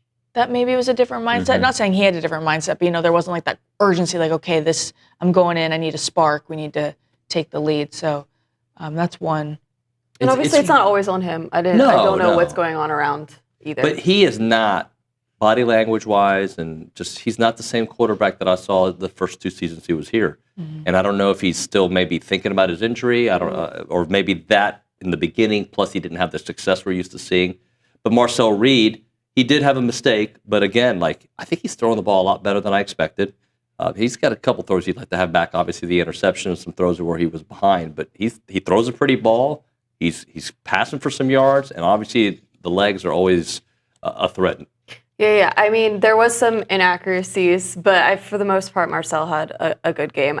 When you have a dual threat quarterback like that, sometimes the loss of Le'Veon isn't as big of a deal because Marcel's going to make up for that groundage anyways. But yeah, he had a great game, and then obviously it was nice seeing Miles O'Neill get that touchdown at the end there. I think that was a cherry on top for the game. Amari Daniels only had a few carries, but he made it matter, Nicole. He did, yes. Can we go back to Connor Wigman real quick? Yes, of course we can. By all means. I think my theory, I told Tyler this, I think the kid kicked the ball to deflect from Connor Wigman's interception. Because they were on some emotional connection level. And he was like, let me deflect the energy from your interception. I'll take the blame. And I'll kick it into the stands. I don't believe that's the case. I do. Maybe. That's what I'm going with. Okay. So. And as for Amari? Yes. Did not kick the ball. when you have He kicked their tail, though. Yeah. Oh, man, Joe. Thank you very much. Do you give one a day? Is that your quota? 1 an hour. Stand up. 1 an hour. Oh, my goodness. It's a long show. I'm sorry for the listeners. Oh, okay. All right. I see how it's going to be with your awesome thought process about the guy who kicked the ball into the stands. Maybe it's true. How do you know? How would that be true? Let's actually psychoanalyze. How would that be true? Two guys have never met. How do you know they've never met? I know. You don't know. I know. He was just like, I know Connor Wigman's maybe under a lot of pressure. Maybe I should just, kick the ball into the stands. Yeah, I'm sure his coaches would appreciate that he had the other team's back. Yeah. I'm kidding with you. Let's talk about Auburn, both of you. Mm-hmm. This game is, I don't want to say is hard to read.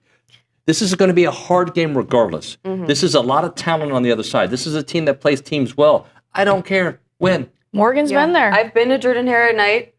It's the last time I was there was not pretty. It was I don't think A&M. We were both there, yes. We were both there. It was cold. I love the energy there. It's a fun stadium. Another night game for A&M. Me and Max Crawford were actually talking about, we can post this later, but is it a advantage to be playing all night games? It sets a routine for the team.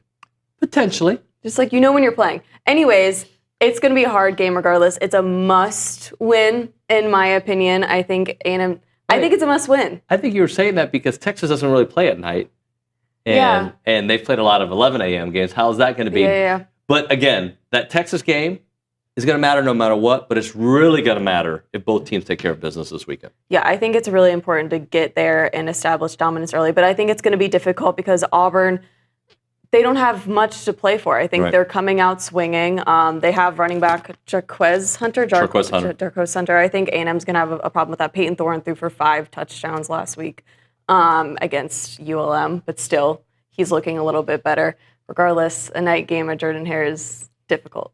And they know that Auburn knows it's a must-win for them. A&M knows it's a must-win for them. But just like, Kansas ruined BYU's hopes, it's like Auburn can play spoiler in this game. So I think that'd be motivation for me if I was on the other side. Yeah. Friends, thank you very much. Good job as always. Thanks, friend. Hey, let's punt the ball together sometime, right? Everybody take a turn. And we'll just do it for our buddies. I think it's a great theory. The theory's not bad. You should ask him. It's just not true. How do you know? I just know. Okay, well, he didn't seem bothered by the flag at all, so. Well, when you're down. When you're down, whatever it was at that point. All right, we'll hit a break here. We'll come back with Joni Taylor on the other side. Ground Shuttle offers frequent and reliable shuttles from Bryan College Station to George Bush Intercontinental Airport. So when you're traveling for a game, right? And you got to go to Busch and you live here in town, let them do the driving for you. It is so convenient, so easy. And if you try to park at Busch, you know how terrible it is. You know about the traffic there. Let them do it all for you, right? Go in style, read, sleep, whatever you need to do. Ground Shuttle will do the driving for you, get you there, and they are top-notch when it comes to their service. Local company that will get it done. You can book your shuttle online at groundshuttle.com or call them 855-303-4415, 855-303-4415, or go to groundshuttle.com.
And we're back on TexAgs Live. We're presented by David Gardner's Jewelers. We're in the Rollo Insurance Studio waiting on, Joni is on line one already. Let's go to the Boss Firearms hotline.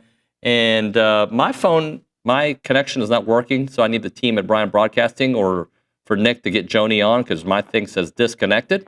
So let's see. Joni Taylor, are you there? I'm great. How are you? Wonderful. Thank you so much for joining us here on the show. Let's talk about it. It's been a couple of weeks since we spoke. How do you feel the last 10 days or so have gone? I think we're moving in the right direction. We obviously went 1-1 last week. We lost to a really good team, number 13 in the country, West Virginia, at their place on Friday, and played 3 quarters of good basketball. And to be really honest, we didn't come out of the locker room in the third quarter, and we couldn't recover from that. But they're really good. They're feisty, and I thought we showed some things that are clear indicators that we're moving in the right direction. And then we get back really early in the morning on Saturday, have a walkthrough basically Saturday evening, and then play Northwestern State on Sunday. And so that was the evolution of Jada Malone. For those who had not seen her in a while, she came out and had 24 points and had a career high and just scored in almost any way you can imagine. And so I think we're continuing to take the right steps in terms of recognizing who needs the ball when. Our defense is continuing to get better. And so it's just going to take game reps for us to continue to gel and get better and look the way we feel like we're capable of by the end of the year. Talking to Joni Taylor here on TexAgs Live, presented by David Gardner Jewelers. Let's talk a little bit about Jada and just what it means for her to come back, overcome those difficult challenges, and to have the kind of performance she had. I tell her all the time, Jada, you've got to be proud. Jada is someone who has high expectations for herself on and off the floor. And so sometimes she reminds me of myself in the fact of, enjoy the moment. Take this in. Be proud of what you've done. She really took advantage of last year when she was out, getting better, learning our system even more, and coming back ready to go. She recognized that we missed her last year. I mean, she's a significant piece to our puzzle. And so I think she took ownership in making sure that she would put herself in a position to come back in the best way possible. And I think the other thing that, we tend to forget is Jada's graduated. She's working on her master's. She'll leave here with 2 degrees. She's president of We Cubed, which is a student-athlete, female-run organization on campus. She's a member of Sigma Gamma Rho sorority. She serves on the NCAA as a student advisory committee SEC representative, and she is a student athlete leadership council member for the SEC. And so she's got all that going on in addition to having already graduated, working on her master's and playing basketball at a high level. And so she is, really elite in everything she does. Talking to Joni Taylor here on TexAgs Live. Joni, talk about just the sense of urgency that I hear your players talk about, that this team wants to play with it early in the season, this sense that you've maybe not backs against the wall, but to really read the moment. Well, we're behind. I've said it for a long time to our team. Corpus Christi showed us that. We are behind, and we're behind because we've had injuries. Again, nothing season-ending, thank goodness, but injuries that have kept people out of practice. And so we're behind as it relates to playing together, getting a feel for each other, putting in things, offense, defense. And even when we have our players back in practice, there's a significant amount of players who, because of past injuries, and we want to make sure that we as coaches are doing right by them and taking care of their bodies, we're managing their load. And so they're on load management restrictions, meaning we wear Connects on devices, and when their load gets to a certain number, we shut them down for the day because we care about their overall bodies. And so even when you have everybody there at a certain point in practice, certain people get shut down. And so we are just at a point where there has to be a sense of urgency because we've got to get some things figured out. We've got to continue to play together. If you watch Sunday's game, Sahara Jones ran the point. We've got to know what that looks like in practice when she's at the one. There were times in the game where when she became the one, we had nobody taking the ball out because we're used to her taking the ball out of bounds. And so that happened a couple of times in our game. So there's just little things like that are continuing to show up that we've got to get fixed, and we've got to have a sense of urgency, both mentally and physically, to try to close the gap in those areas. You ready for the battle for Atlantis in the Bahamas? I am excited about the opportunity. I have not practiced being to leave at 5 o'clock in the morning, so I've got a lot to do between now and then. But great teams. I mean, this is a true win or loser bracket, which you don't really see a lot anymore. And so, we're going to play Villanova, who's really good, and then we'll either play the Ball State or North Carolina. But Indiana's in that tournament. Baylor's in that tournament. So we're going to get tested early and often while we're there. Joni, I got about a minute left, but I asked you last time. I want to ask you again about your bike build coming up in December. Thanks to our partners with Academy Sports and Outdoors. Just if you can give us just a little bit of an overview and a quick, just some thoughts about it. Thank you. It's December the 14th. It's the day that we, with our Fast Break Club, we build bikes. Academy Sports partners with us. They donate bikes, and then our team goes out and we ask the group to donate money. And this year it's our season ticket holders. And so we put a QR code about our game. There's also an email going out please donate. You can buy a helmet or a bike or both, multiple bikes. And then on the 14th, along with our Fast Break Club, we take those bikes out of the boxes and actually build them with our hands and tools. And then we give them to kids in the Brazos Valley and the surrounding area who would not get a bike and or a gift for Christmas. And so it's a really, really special thing. This is great stuff. As always, Joni, thank you so much. Enjoy the trip. Best of luck. We'll talk to you very, very soon.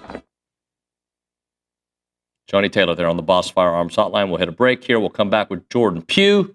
I'm sure Mr. Pugh's got some thoughts about the New Mexico State and, of course, the Auburn game ahead. It is TexAgs Live, presented by David Gardner's Jewelers.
And we're back. It's TexAgs Live. We're presented by David Gardner's Jewelers, Rollo Insurance Studio, hour number 3 of the program.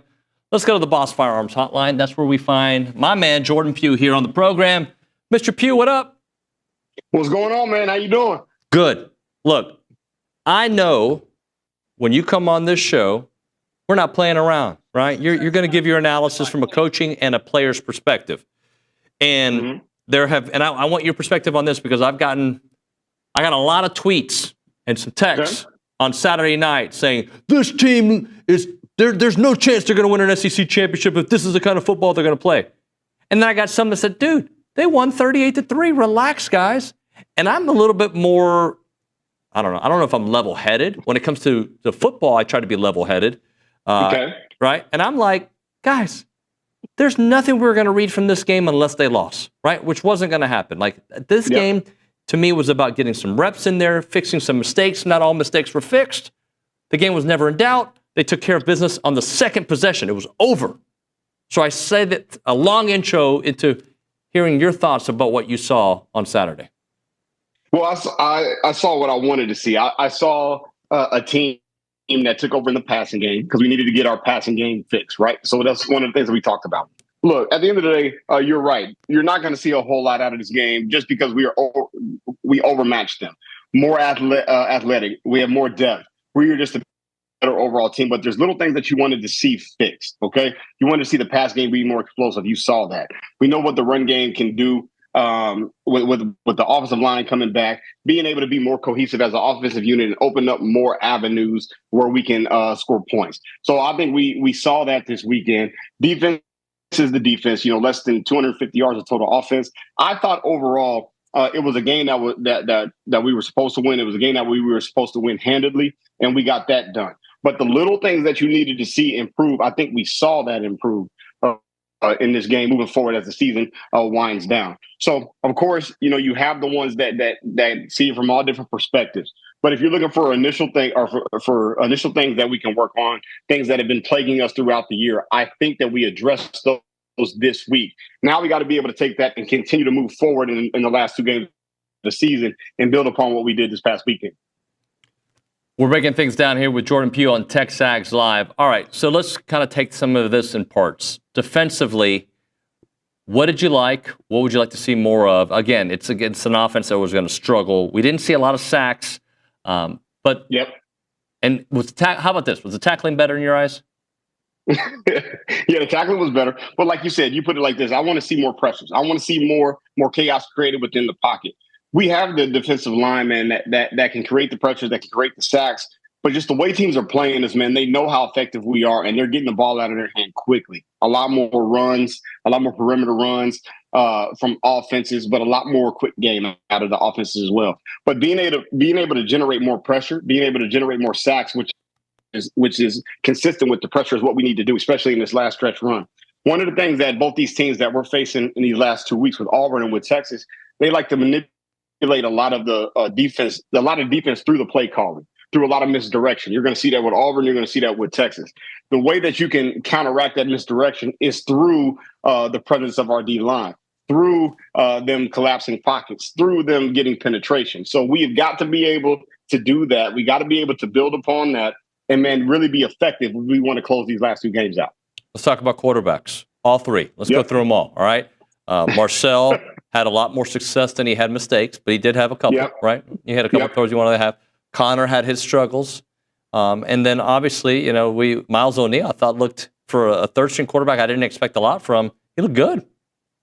Yeah, I mean, I don't take a lot from Miles O'Neill.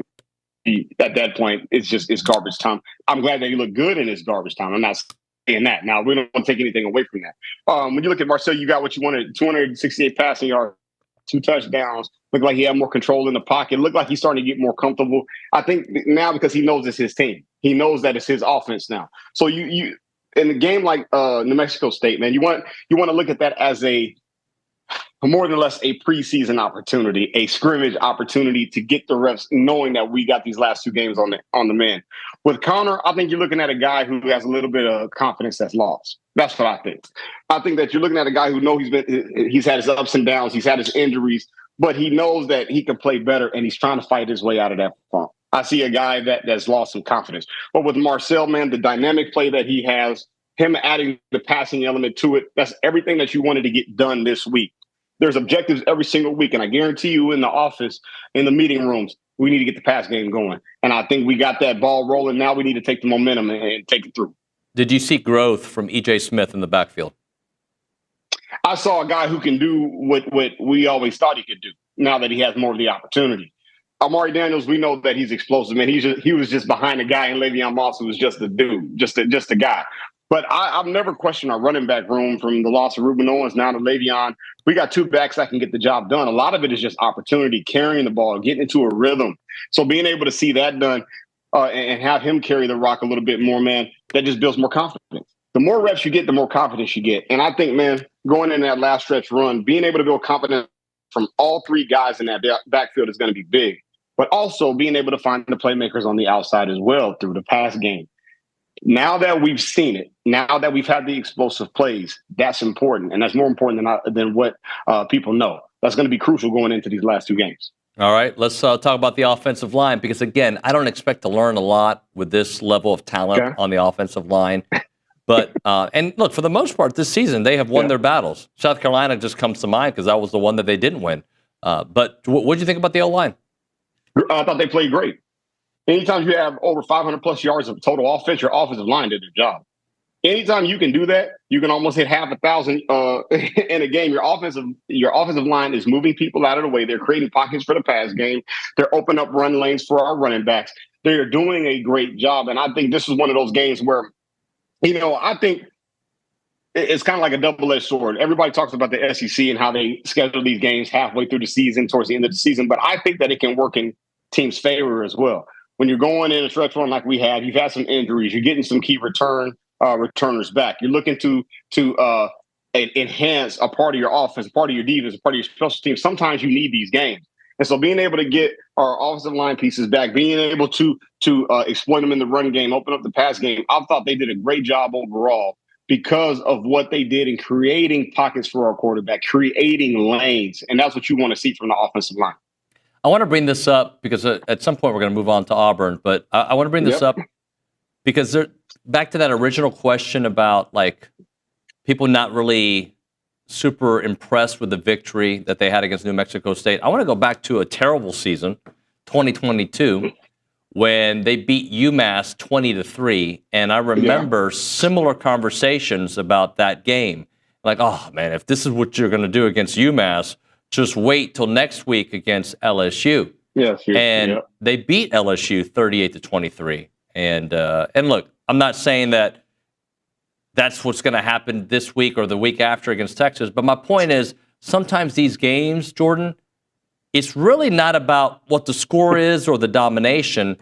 It's about the coaching staff figuring certain things out and then rewriting the script for the teams that matter, these playoff push matchups that are coming at the end of the game, at end of the season. Well, look, here's the deal. The players know that this is more so a glorified practice. If we're being real, you're coming from LSU, you're coming from South Carolina, now you're hitting New Mexico State. At the end of the day, there are certain objectives that we want to accomplish as a staff. And we know that going into this game because we know that just physically we are more talented than this group, right? So you look at that UMass game, I remember big downpour, rain, crazy kind of atmosphere, whatever. And it is hard to get up for those games when you're coming off of two back-to-back games. Crowd is Rockets one at home, crowd is Rockets one away. You were trying to fine-tune things. So, i.e. tackling, i.e. passing game, i.e. getting the continuity back on the offensive line. And the players know that, but most importantly, the coaches know that. The coaches know this is the hardest sell of the year. You're in the middle of SEC run, then you plop into Mexico State. I got to sell that to my player. But also at the same time, having a group of individuals, a group of players that know what the task is, that know that we control our destiny, and being able to fine tune and hit those objectives, that's a big sign that people need to see. So we can't get, on one side or the other as far as the team looked good, the team didn't look good, all these different things. At the end of the day, we were playing New Mexico State. At the end of the day, we were playing an inferior opponent. At the end of the day, we had to hit our objectives in order to springboard us into these last two games and hopefully an FCC championship game. So that's what we wanted to accomplish, and I think we accomplished the task this past weekend. We didn't talk about tight ends. I think I haven't done my job as a host if we're 10 minutes into this and, Trey and Theo just doing their thing this past weekend. Yeah, him, Theo, all those guys. But they had the opportunity. Our passing game hasn't really been there. Outside of the Florida game, when have you really heard the tight ends' names throughout the year, right? So that's what I'm saying. We hit the objective. Look, I think with Marcel getting comfortable in the offense, I think that with Marcel starting to get his rhythm, but most importantly, understanding that this is his now, the playbook, the confidence with Klein, all that stuff opens up But now Marcel's starting to hit key factors and hit key people within the offense is important as well. When you look at the pass game with the tight ends, I think that was very intentional with what they wanted to accomplish on the offensive side because they know that there's weapons there. They know that they got to be able to utilize that. So we have our downfield threats with our outside receivers, but also being able to hit certain checkdowns, hit certain mesh routes, certain cross points within the pass game. I think you saw some growth from Marcel in that aspect. And so, man, putting all of those factors together is everything that I think Klein wanted to have, and understanding that we have the run element as well. So I think that was very important this week. Have you paid attention to Auburn at all this year? Yes and no. Yeah. I kind of stopped paying attention after one of my guys got hurt. One of my players that come through my program, Champ, got hurt, man, broke his leg against Arkansas. Oh. But after that, you catch them sporadically. Auburn is a very dangerous team because Auburn has athletes that can compete with anyone. The problem with Auburn is dealing with just that slump of getting over the hump. That's their issue. This is a dangerous game because which Auburn team is going to show up? Is it going to be the team that's going to come flat? Is it the team that's going to front run? Is it the team, once you get ahead on them, they're going to pack it in? Is it the team that's going to fight? Every time you go to Jordan Hare, you know crazy things happen in that stadium. So this is one of those games where you need to have your antennas up. You need to have your red alerts going because I don't want to call it a trap. It's an SEC game, but you're dealing with, what's it called? Jacqueline High. You're dealing with a team that you don't know what personality you're going to get this weekend. So I'm always assuming the game is harder than what you think it is. And they have the talent that's able to win this game, but do they believe that now? Like I said before, comes down to the players. The coaches are going to preach it all year long. Do the players take ownership, and do they understand that they control their destiny? Are they willing to strain at all points, at all costs? This is what this game comes down to. If A&M plays their best, they win this game, right? Is it by 2 scores? Two scores easy if they play their best. It's not even a thought. Here's where we have the advantage. We have the advantage on the defensive line, as always. We already know how teams are going to play us. They're going to limit our opportunities to get pressures and to get sacks by getting the ball out of their hand. The one thing that we need to learn from the South Carolina game is we need to learn how to deal with the misdirection that we're going to get with Auburn, because South Carolina was able to expose that. South Carolina out formation does. Do we make the adjustments from that standpoint? As far as the defensive standpoint, offensively, we know that we can get to the edges with the threat of the running back, but now we know that we have the pass game in our back pocket as well, along with the tight end sets. So how do we utilize all of those factors in order to formulate this game plan to expose them early and end the game quick? This is one of those games where you have to put your foot on their throat early because you can't give Auburn life at home. Anytime you give them life, they're always in the fight, which means they have a chance to win the game. So we need to eliminate all hope early. I want a defensive mind's perspective on why A&M has been susceptible recently, more than the last early part of the season, I should say, to runs on the outside. Are they getting too much of a push inside? Are they not containing? Is it maybe the secondary not helping out? Like, I've seen a lot of plays on the outsides, and I'm trying to understand why those were happening more than earlier in the year. Alignment. A lot of the outside runs that we're getting hit on are condensed formations. Anytime you condense the formation, you create leverage and blocks. Now, let's go back to South Carolina. They're the team that exposed it the most. We didn't position ourselves correctly. We didn't have our alignments. Our alignments were a lot of inside shade on those reduced splits, which allowed them to pin us and get leverage, create one-on-one opportunities with the back, and we missed tackles. A lot of the things that we have on those outside runs are just alignment issues and fits. We have guys fitting inside instead of containing it, sending it back to the rest of their help on the inside. When you look at our defensive line, one of the things that they know that we can do is rush the passer, so they use that against us as well. So think of like a Micah Parsons with the Dallas Cowboys. Great pass rusher, but we run straight at him in the run game. They know if we can run at those ends, we can limit their ability. Also, we know that if we can run at their ends and we can have some pin and pulls, create double blocks, duo type of blocks, we can limit their ability. So that's what teams are going to do. That's what I expect Auburn to do with a lot of the misdirection that they like to operate in. So if we can fix that, if we can get that taken care of just off alignment itself, we eliminate a lot of the big plays. What do you think about DJ Durkin as a defensive coordinator? Oh, that's a double-edged sword too. I think that he's good if the personnel is good. That's what I think. I think if he has the dominant personnel, I think he could be a good defensive coordinator. I just think that he puts defenses in a lot of hard situations with the 3-man fronts that he likes to run. I know that was a bugaboo for us last year. But I just think that, man, if he just utilizes his personnel better, he could be a top-tier D coordinator. He's smart. He understands the game. But the situational awareness, I think, is where we can have the advantage. I think that's where we come in with the advantage from a schematic standpoint offensively, understanding who we're going against. Now, with that being said, he understands the personnel because he coached the majority of the personnel that was on our defense. So overall, there's a lot of gaping holes that we can have and a lot of gaping holes that we can create in this offense, but also understanding the weak elements within his defense were always seams.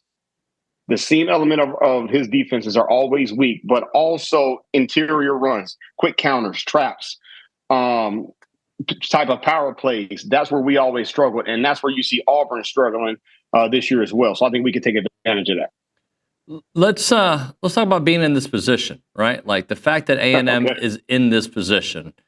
Did you expect them on November the 19th to be with a chance to be in the playoffs, like a legitimate chance to be in the playoffs? Were you thinking it?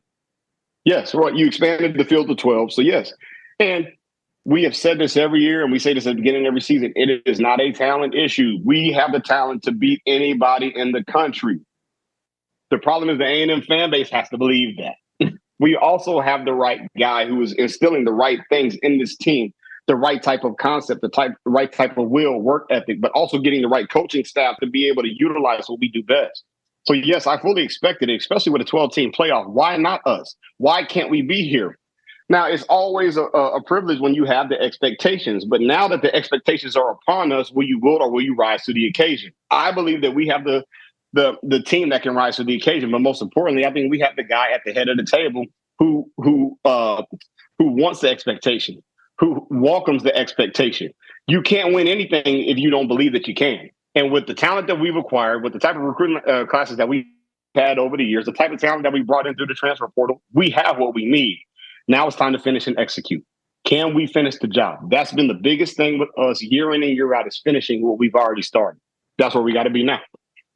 And how hard is it going to be to finish? Because you do have a road SEC game against a team with talent, and you have potentially the best record in the SEC the week after your bitter rival. Well, in order to hold up a trophy, you have to go through obstacles, and obstacles are going to present resistance. So if the obstacles are going to present resistance, why not embrace the hard and go knock the obstacles down? That's what we have to do. Each week is its own season. So we're going into a national championship game this Saturday. We're going to another one next Saturday.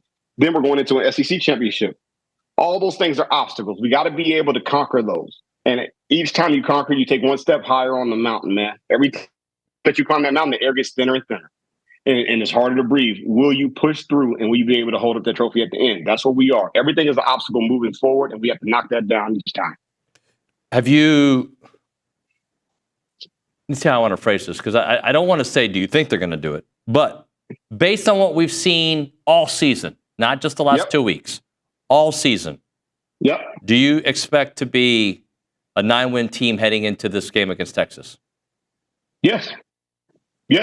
I expect to be a 10-win team heading into Atlanta. That's what I expect. Why? If anything drives me nuts, pessimistic viewpoints drive me nuts. When you have the ability, we have everything that we need. We have the defensive personnel. We have the offensive personnel. Now it's about the execution part. It is on the players. The coach's job is to put you in position. As a coach, the number one lie that's ever been told in coaching is that I need to be a motivator. That's not true. My job is to put you in position to win. That ought to be motivation enough. If you are put into position to win, it is on you as the player to execute that. It is on you as a collective group in order to be have one task, one focus, one-minded, be one cohesive group and get the job done. It's on the players now. The coaches are going to have them ready. The game plan is going to be there. It's time to execute at this point. Do you want to be champions or not? Jordan, great stuff as always, my friend. Appreciate your time. All right, let's do it. All right, man. Thank you very much. Jordan Pugh here on TexAgs Live. We'll hit a break. We'll come back with an open segment. Right now, we're talking about Heritage Films. If you haven't met Chance McClain, you should reach out to him. I'm going to give you his number. He'll probably answer 713-893-8341. He makes these documentary films. I tell you to call him because I just think if you chat with Chance, and not even about Heritage Films, just about, I don't know, being a good old boy, talking about football, Aggie football, talking about just life, movies. I think you're going to like the guy. You're going to be like, man, I want this dude to tell my story. I want this guy to tell my dad's story. I want this guy to tell my grandfather's story. Chance is just an awesome person. And good people do great work equals success for your family, right? When you reach out to Chance and have a heritage film done, a documentary, a 2-hour documentary about your family, you're going to be blown away with how good it is. Like when you watch it together, this Netflix-style documentary that he puts together, you're going to love it. And then you can add on some other things like a year flicks, right? These year flicks are 20-minute versions of not really of the heritage film, but more Q&A style video for your kid who's about to be a freshman at A&M, or they're getting their Aggie ring, or they're about to get married. These are awesome Q&A fun videos that I think you're going to love. The website is yourheritagefilm.com, yourheritagefilm.com, 713-893-8341, 713-893-8341.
It is TexAgs Live. We're presented by David Gardner Jewelers. We're in the Rollo Insurance Studio. This made me chuckle. I don't know if chuckle is actually a thing I've ever done. But chuckle's like a right? Yeah. I don't really laugh out loud like that. This is from NFL memes. I don't know if you guys saw this. Nick, you may laugh at this one. It says, dudes with the name Mike remain winless at AT&T Stadium this year. And obviously we know that to be false because the readers added some context. So, there's that thing that Twitter does or X does. And it says, Mike Elko, head coach at Texas A&M, won against Arkansas at AT&T Stadium earlier this year. I thought that was, but you know who the head coach of the Dallas Cowboys is, right? Mike McCarthy, right? Mike McCarthy. Has he won at AT&T Stadium? Not yet. I saw another tweet today. It said the Aggies, Jake Paul, and the Texans have more wins at AT&T Stadium than the Cowboys do. Does Jake Paul really? Anyway, I found that to be amusing. And look, I am a Texans fan. I haven't been that into this season. I think since I've taken this job, I watch the NFL, of course, but I get really into the NFL when the Aggie football season ends. But this season matters, so I'm all in on Aggie football. Nick, you look like you got a thought. Not really. Oh, you have the mic ready? You're sitting like this? Just hanging out with y'all. Okay. Waiting for my turn to talk. What do you want to talk about? I don't know. Okay, well, Cooper's got something for us, so let's talk about whatever he wants to talk about. Well, I don't know about all that. He's going to talk about James Harden and basketball, but we'll make him talk about some Aggie sports at the Angry Elephant News and Social Center. Aggies gather at the Angry Elephant. Yeah, so we got a question from Cat D11. By the way, Cooper, I'm glad our mic works. Oh, okay. Glad it works. Hey, let me ask you a question. Did you panic when your mic and everything fell off the table during the Jamie Morrison interview? Did your heart beat? I thought I was about to get fired, but somehow I kicked this table. No, we're actually very lenient here. You can show up 45 minutes late to work and no big deal. All right. Well, I'll get to the question from Cat D11 Ag. He asks, what do you think Durkin will try to take away from the Aggie offense? So he asks the run game, Marcel's running, or the pass game, or the three he kind of listed. All right, Nick, help me play this game. My opinion is they're going to take away Marcel. They're going to try to take away Marcel because they're thinking to themselves, yes, Amari Daniels is awesome, right? But the short yardage situations and no Le'Veon Moss, I think that they think if there's someone who's going to really beat us, it's going to be Marcel with his legs, right? And if we turn Marcel into a passer of the football, they want to prove that he can do that, right? And that's what I think Arkansas did against A&M, prove that Marcel can throw. By the way, Marcel's a much better passer of the football now than he was since he has grown. He looked great in the Florida game.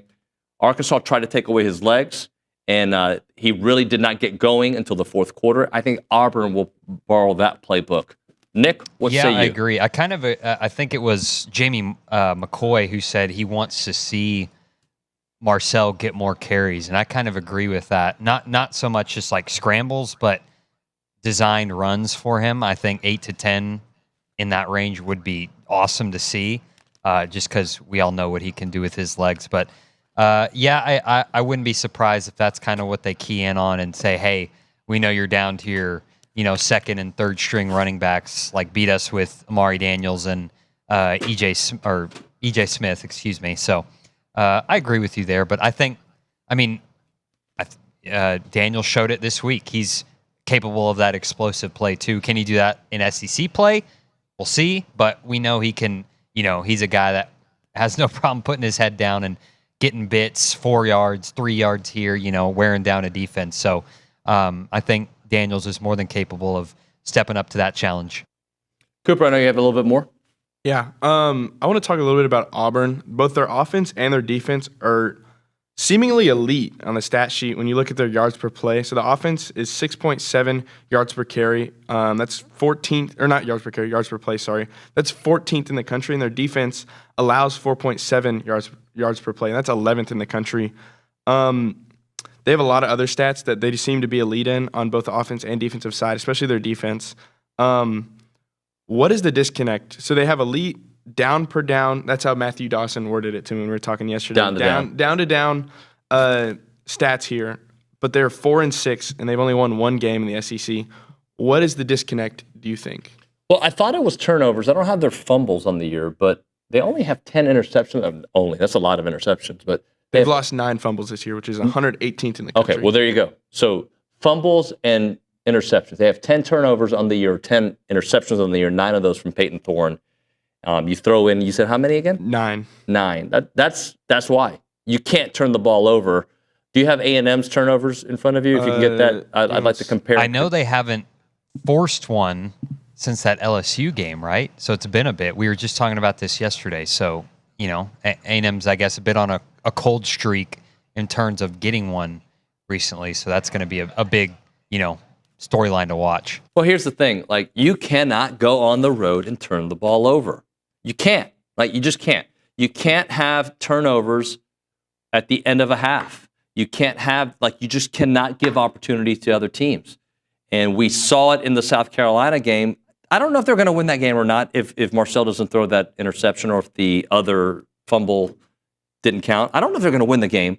But you take away points from the board in the fourth quarter, you lose games. And you go on the road, you have to protect the football, especially late. Did you get those numbers for us? Yeah, so A&M has 7 picks on the year and 3 fumbles. And then I think Auburn's defensive stats also indicate a lack of turnovers. They've gotten 6 interceptions and 2 fumbles recovered. So that's 8 total turnovers from the defense. So they're not helping the offense out really much at all. I haven't watched enough Auburn. I personally have not. But I know our next guest has. Darrell Dapprich is going to join us. He's an insider. He'll tell us exactly where the disconnect is because offensive numbers are good, defensive numbers are good, wins not so good. So we'll talk about that on the other side. We're talking Caldwell Country Chevrolet right now. Highway 21 in Caldwell, online, CaldwellCountryChevrolet.com. You want free oil changes for life of your vehicle? Well, if you buy it at Caldwell Country Chevrolet, you're not going to bring it from some random place. But if you bring it in from Caldwell Country Chevrolet because you bought it there, they're going to take care of it for life. That's what they do at Caldwell Country Chevrolet. Complimentary pickup and delivery for their service customers. They have a very strong and committed sales staff with many years of experience satisfying customer needs. They are the premier dealer for commercial vehicles for all of your small business needs. Make that short drive to Caldwell to experience a car buying experience like you've never seen before. We're talking 15 minutes. The edge of Bryant to the beginnings of Caldwell. A short conversation away, but you'll see the difference when you step on the lot and do business with the great people at Caldwell Country Chevrolet. Highway 21 in Caldwell. Online, CaldwellCountryChevrolet.com.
All right, we're back here on TexAgs Live. We're presented by David Gardner's Jewelers Rollo Insurance Studio. Let's go to the Boss Firearms Hotline. That's where we find Darrell Dapprich. You can find him on Locked On Auburn.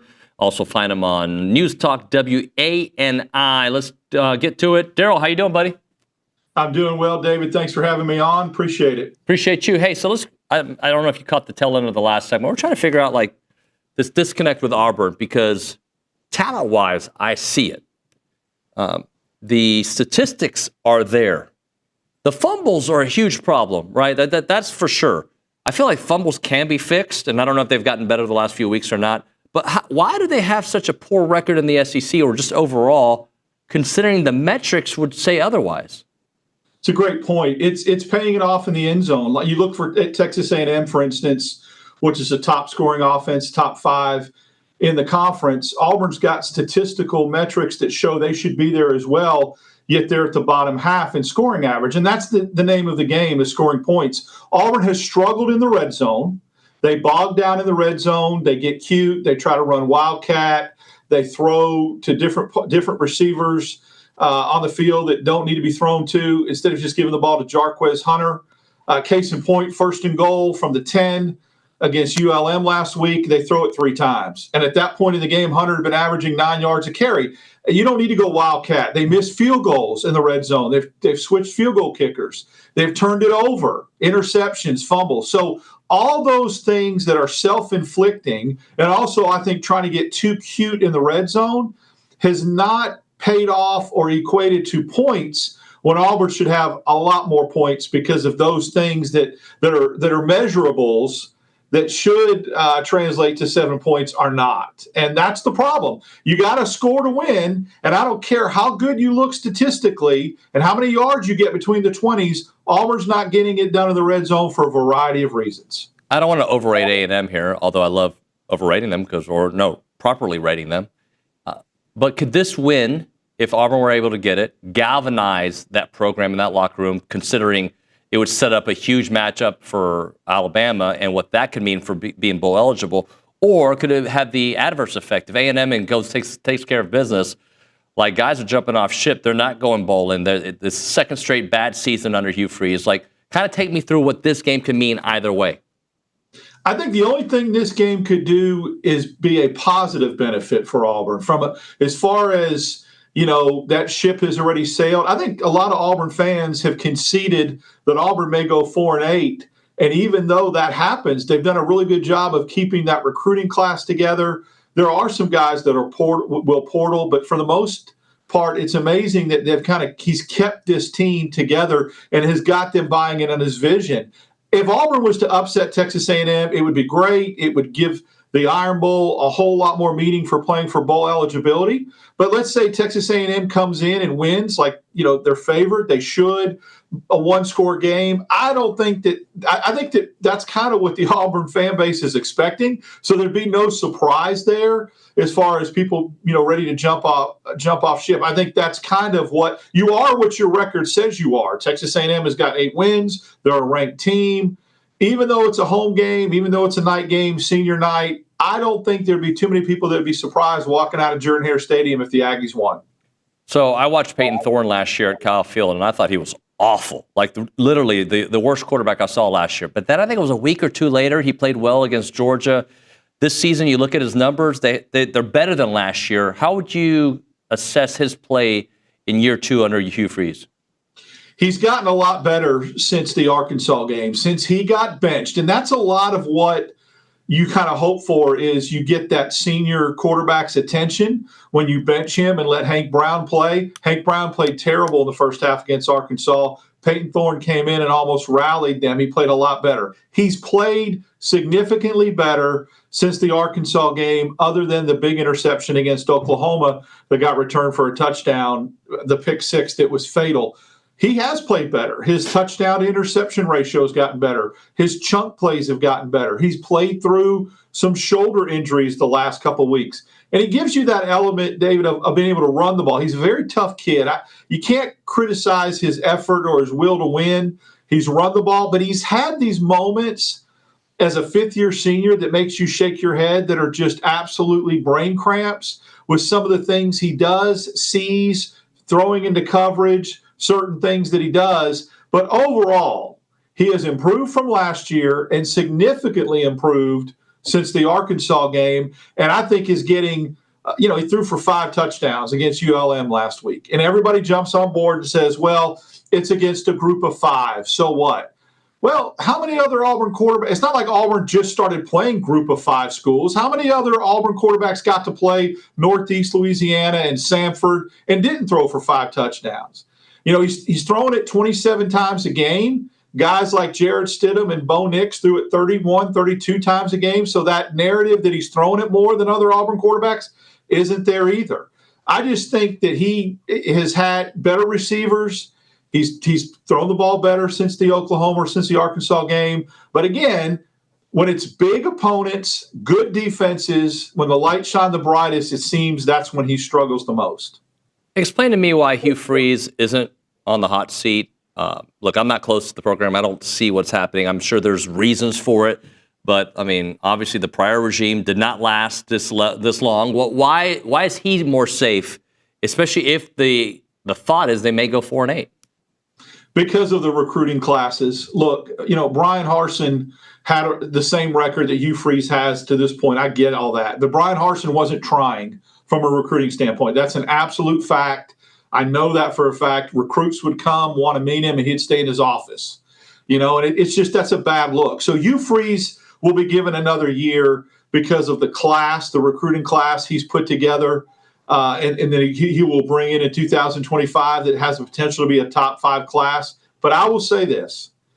If he does not significantly improve next year, 8, 9 wins, regardless of what the recruiting classes are, regardless of what he's got in the kitty for 2026, they will have to take a hard look at replacing him. You give a guy 3 years, because what he inherited, David, Brian Hart, it was a mess. That roster management was a mess. That team was a mess. But I get it. I would have thought this year would have been a year that you'd have seen improvement. And Auburn's regressed from last year. That's the problem. With better talent, they've regressed. The only reason why he gets another year is because the vision and the future of that recruiting class that he's bringing in. But you guys, more than any other fan base, knows that doesn't mean anything if you don't see proof of concept on the field. Jimbo Fisher had one of the best recruiting classes in Texas A&M history. It didn't translate to the field. He was gone. The same thing will happen with Freeze if next year he doesn't show proof of concept. Does it feel like a lot of dudes are going to be transferring? Does it, because there's some big name players there, or does it feel like, hey, we trust you, we're going to give it another year? I think you'll see 7 or 8 guys portal, some guys that probably think they should get more playing time. I think the guys like Cam Coleman and Perry Thompson, the 2 stud receivers, that it's obvious in this day and age of college football, people tamper, right? And there's some indication there that they've been contacted. I think they're going to wait and see what Hugh Freeze does in the offseason in the portal for the quarterback position. The quarterback for 2025 for Auburn is not on that roster right now. And I think Hugh Freeze made a huge mistake by not being more aggressive in the portal last year. Stuck with Peyton Thorne. I don't think you'll see that happen again. I think Auburn will spend what it needs to spend from an NIL standpoint and go try to get a proven starter, 1-year solution, 1 year, one-hit wonder at quarterback. And then in 2026, let Walker White, Deuce Knight, Hank Brown battle it out for the quarterback position. But next year, I think you'll see somebody that's a senior, a veteran guy, a 1-year guy to kind of help with this receiving core, which is really elite. Let's talk about Jarquez Hunter before I let you go, because, obviously the numbers are great. The highlights are amazing. How would you categorize his season? And I'm looking at, what happened against Kentucky? He destroyed them for 278, and that's supposed to be a great defensive line there. Just talk about his season. I think he's been underutilized. We'll look back on this year and go, wow, did Jarquez Hunter get wasted? I think when you look at his carries per game at 15 or 16 carries per game, is it an example of guys like Jeremiah Cobb and Damari Alston behind him Auburn's still trying to get them carries so they don't portal because they're the future. That's the game you got to play in this day and age of college football. But I think Jarquez Hunter, at second in the SEC in rushing behind Sampson at Tennessee with a lot less carries, has been underutilized. And if you used him in games like Missouri and Oklahoma down the stretch, he was gashing Oklahoma, gashing them on a drive where Auburn's up 5 and looking to go up 8 or even more than that late in the game. And all of a sudden, Free starts throwing it. And that's when the pick 6 happened. That's a microcosm of how Jarquez Hunter's been used this year. I don't understand the Vanderbilt game, how he was not given any touches in the fourth quarter. There was speculation that he was injured. Hugh Freeze says, no, he was just gassed. I'm not buying that. He didn't look tired. I don't know what happened there. But that is a real problem when you have a weapon like that. And I know you don't want to run the wheels off of him like Gus Malzahn used to do with running backs, Trey Mason, Kerryon Johnson, but he could have had at least 18 to 20 carries per game. This season may have been a little bit different had that happened. I got one more question for you, but before that, as a reminder, the final segment of the show is coming up, brought to you by Double Dave's. Caller number 12 right now, 979-693-1150. We'll hook you up with your choice of a dozen pepperoni rolls or a large one-topping pizza from Double Dave's. And you know about the reliable in-house delivery, bringing piping hot goodness straight to your door. Just click on doubledaves.com and your favorites are on their way. Last thing for you, got about 45 seconds left. Just what kind of environment is A&M going to be going into? Because a couple years back, the A&M lost the game where I thought both teams were atrocious, but that environment was ridiculous for Cadillac Williams. What do you expect on this particular Saturday night? Well, I think it'll be very, very hostile, basically because Auburn hasn't played a night game in a very long time. It's senior night. I think that this is the last time for a lot of Auburn fans to see a lot of these Auburn football players that stuck through the Harsin era. So I think it'll be extremely intense. It'll be loud. It's a night game. Texas A&M has played in those environments before, but I do believe it'll be a special environment Saturday night. Whether that's enough or not, we'll see. But it'll be electric. There's no doubt. Great stuff, Darrell. Appreciate your time, man. We'll talk to you soon. Take care, guys. Thank you. Thank you. Darrell Dapprich here on TexAgs Live. We'll hit a break. We'll come back with a very short segment on the other side. You're listening to TexAgs Live, presented by David Gardner's Jewelers.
And we're back.